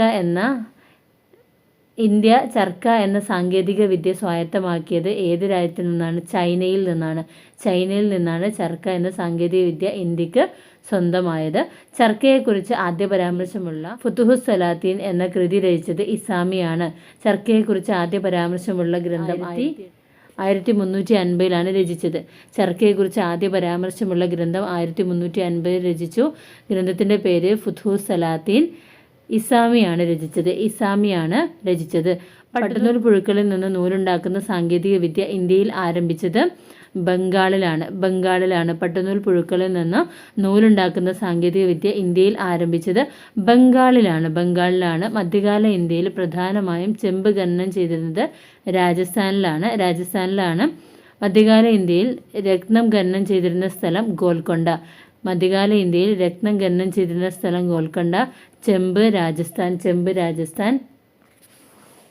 മധ്യകാല ഇന്ത്യയിലെ പ്രധാന ഉപ്പ് നിർമ്മാണ കേന്ദ്രങ്ങൾ രാജസ്ഥാനിലെ സംബാർ, പശ്ചിമ പഞ്ചാബ്. മധ്യകാലഘട്ടത്തിലെ പ്രധാന ഇന്ത്യൻ തുറമുഖങ്ങൾ കോംബെ, ബ്രോച്ച്, സൂറത്ത്, ഗോവ, നാഗപട്ടണം, മസൂലിപട്ടണം, കോഴിക്കോട്, കൊല്ലം. മധ്യകാലഘട്ടത്തിലെ പ്രധാന ഇന്ത്യൻ തുറമുഖങ്ങളാണ് കോംബെ, ബ്രോച്ച്, സൂറത്ത്, ഗോവ, നാഗപട്ടണം, മസൂലിപട്ടണം, കോഴിക്കോട്, കൊല്ലം. മധ്യകാല ഇന്ത്യയിലെ പ്രധാന കച്ചവട വിഭാഗങ്ങളായ മാർവാടികൾ, ഗുജറാത്തികൾ എന്നിവരെ വാണിജ്യം നടത്തിയിരുന്നത് തീരദേശ വാണിജ്യമായിരുന്നു. കടൽ വഴിയുള്ള വാണിജ്യമായിരുന്നു മാർവാടികളും ഗുജറാത്തികളും നടത്തിയിരുന്നത്. മുൾത്താനികളും ഖുറാസാനികളും വാണിജ്യം നടത്തിയിരുന്നത് കരവഴിയുള്ള വാണിജ്യമായിരുന്നു. മുൾത്താനികളും ഖുറാസാനികളും കര വഴിയുള്ള വാണിജ്യം. ദക്ഷിണേന്ത്യയിലെ കുതിര കച്ചവടക്കാർ അറിയപ്പെടുന്നത് കുതിരച്ചെട്ടികൾ എന്ന പേരിലാണ്. സുൽത്താൻ ഭരണകാലത്തെ വെള്ളി നാണയം തങ്ക എന്നും സുൽത്താൻ ഭരണത്തെ ചെമ്പ് നാണയം ജിറ്റാൽ എന്ന പേരിലും അറിയപ്പെടുന്നു. റുപ്പി എന്ന വെള്ളി നാണയം നടപ്പിലാക്കിയത് ഷേർഷയാണ്. റുപ്പി എന്ന വെള്ളി നാണയം ഷേർഷ നടപ്പിലാക്കി. ഇലാഹി എന്ന സ്വർണ്ണ നാണയവും ജലാലി എന്ന വെള്ളി നാണയം നടപ്പിലാക്കിയത് അക്ബറാണ്. ഇലാഹി സ്വർണം, ജലാലി വെള്ളി അക്ബറാണ് കൊണ്ടുവന്നത്. വാസ്കോഡ ഗാമ കോഴിക്കോട് എത്തിയത് 1498. മധ്യകാല ഇന്ത്യയിൽ നിലവിലുണ്ടായിരുന്ന തപാൽ സമ്പ്രദായങ്ങൾ ഉല്ലൂഗ്, ദാവ എന്നീ പേരിൽ അറിയപ്പെട്ടു.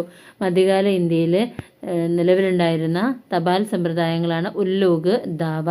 കുതിരകളെ ഉപയോഗിച്ചുള്ള മധ്യകാല ഇന്ത്യയിലെ തപാൽ സമ്പ്രദായമാണ് ഉല്ലൂഗ്.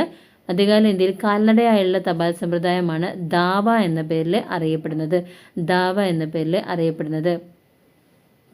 ആ കാലഘട്ടത്തിലെ 3 തട്ടുകൾ: ഉപരിവർഗം, മധ്യവർഗം, താഴ്ന്ന വിഭാഗം. ഉപരിവർഗം രാജാക്കന്മാരും പ്രഭുക്കന്മാരും. മധ്യവർഗം ചെറുകിട മാൻസബമാര്, കച്ചവടക്കാര്. ഉപരിവർഗം രാജാക്കന്മാര്, പ്രഭുക്കന്മാര്. മധ്യവർഗം ചെറുകിട മാൻസബമാര്, കച്ചവടക്കാര്. താഴ്ന്ന വിഭാഗം കൃഷിക്കാര്, കരകൗശല പണിക്കാര്, അടിമകള്. ഇങ്ങനെ ഉപരിവർഗം രാജാക്കന്മാര്, പ്രഭുക്കന്മാര്. മധ്യവർഗം ചെറുകിട മാൻസബമാര്, കച്ചവടക്കാര്. താഴ്ന്ന വിഭാഗം കൃഷിക്കാര്, കരകൗശല പണിക്കാര്, അടിമകൾ. ഇങ്ങനെയാണ് 3ആയിട്ട് ഡിവൈഡ് ചെയ്തത്. മുഗൾ കാലഘട്ടത്തിലുണ്ടായിരുന്ന 2 വിഭാഗം കർഷകർ: കുത് ഗശ്ത, പാഹി കശ്ത. മുഗൾ കാലഘട്ടത്തിലുണ്ടായിരുന്ന 2 വിഭാഗം കർഷകരാണ് കുത് ഗശ്ത, പാഹി കശ്ത. സ്വന്തമായി ഭൂമിയുള്ള കർഷകർ കുത് ഗശ്ത, മറ്റുള്ളവരുടെ ഭൂമിയിൽ കൃഷി ചെയ്തിരുന്ന കർഷകർ പാഹി കശ്ത. സ്വന്തം ഭൂമിയുള്ളവര് കുത് ഗശ്ത, മറ്റുള്ളവരുടെ ഭൂമി കൃഷി ചെയ്തിരുന്നത് പാഹി കശ്ത. മധ്യകാല ഇന്ത്യയിലെ വിവിധ ഭാഗങ്ങളിൽ ദേശ്മുഖ്, പാട്ടീൽ, നായക് മുതലായ പേരുകൾ അറിയപ്പെട്ടിരുന്നത് സെമീന്ദാർമാരാണ്. അപ്പോൾ മധ്യകാല ഇന്ത്യയിൽ വിവിധ ഭാഗങ്ങളിൽ ദേശ്മുഖ്, പാട്ടീൽ, നായക് എന്നൊക്കെ അറിയപ്പെട്ടത് ജമീന്ദാർമാരെയാണ്. 17-ാം നൂറ്റാണ്ടിൽ ഇന്ത്യ സന്ദർശിച്ച ഫ്രഞ്ച് സഞ്ചാരിയാണ് ഫ്രാങ്കോയിസ് ബെർണിയർ. 17-ാം നൂറ്റാണ്ടിൽ ഇന്ത്യ സന്ദർശിച്ച ഫ്രഞ്ച് സഞ്ചാരി ഫ്രാങ്കോയിസ് ബെർണിയർ. 17-ാം നൂറ്റാണ്ടിൽ ഇന്ത്യ സന്ദർശിച്ച ഫ്രഞ്ച് സഞ്ചാരി ഫ്രാങ്കോയിസ് ബെർണിയർ. ഏക വനിതാ സുൽത്താനായിരുന്നു റസിയ സുൽത്താന. ഏക വനിതാ സുൽത്താനാണ് റസിയ സുൽത്താന. ഏക വനിതാ സുൽത്താൻ റസിയ സുൽത്താന. ജഹാംഗീർ ചക്രവർത്തിയുടെ ഭാര്യ നൂർജഹാൻ. ഹുമയൂണിൻ്റെ സഹോദരി ഗുൽബദൻ ബീഗം. ഷാജഹാൻ്റെ മകൾ ജഹനര. ശിവജിയുടെ മാതാവ് ജീജാബായ്. ബാബറിൻ്റെ ഓർമ്മക്കുറിപ്പ് ബാബർനാമ. ഇപ്പം ജഹാംഗീർ ചക്രവർത്തിയുടെ ഭാര്യ നൂർജഹാൻ. ഹുമയൂണിൻ്റെ ഭാര്യ ഗുൽബദൻ ബീഗം. ഷാജഹാൻ്റെ മകൾ ജഹനര. ശിവജിയുടെ മാതാവ് ജീജാബായ്. ബാബറിൻ്റെ ഓർമ്മക്കുറിപ്പ് ബാബർനാമ.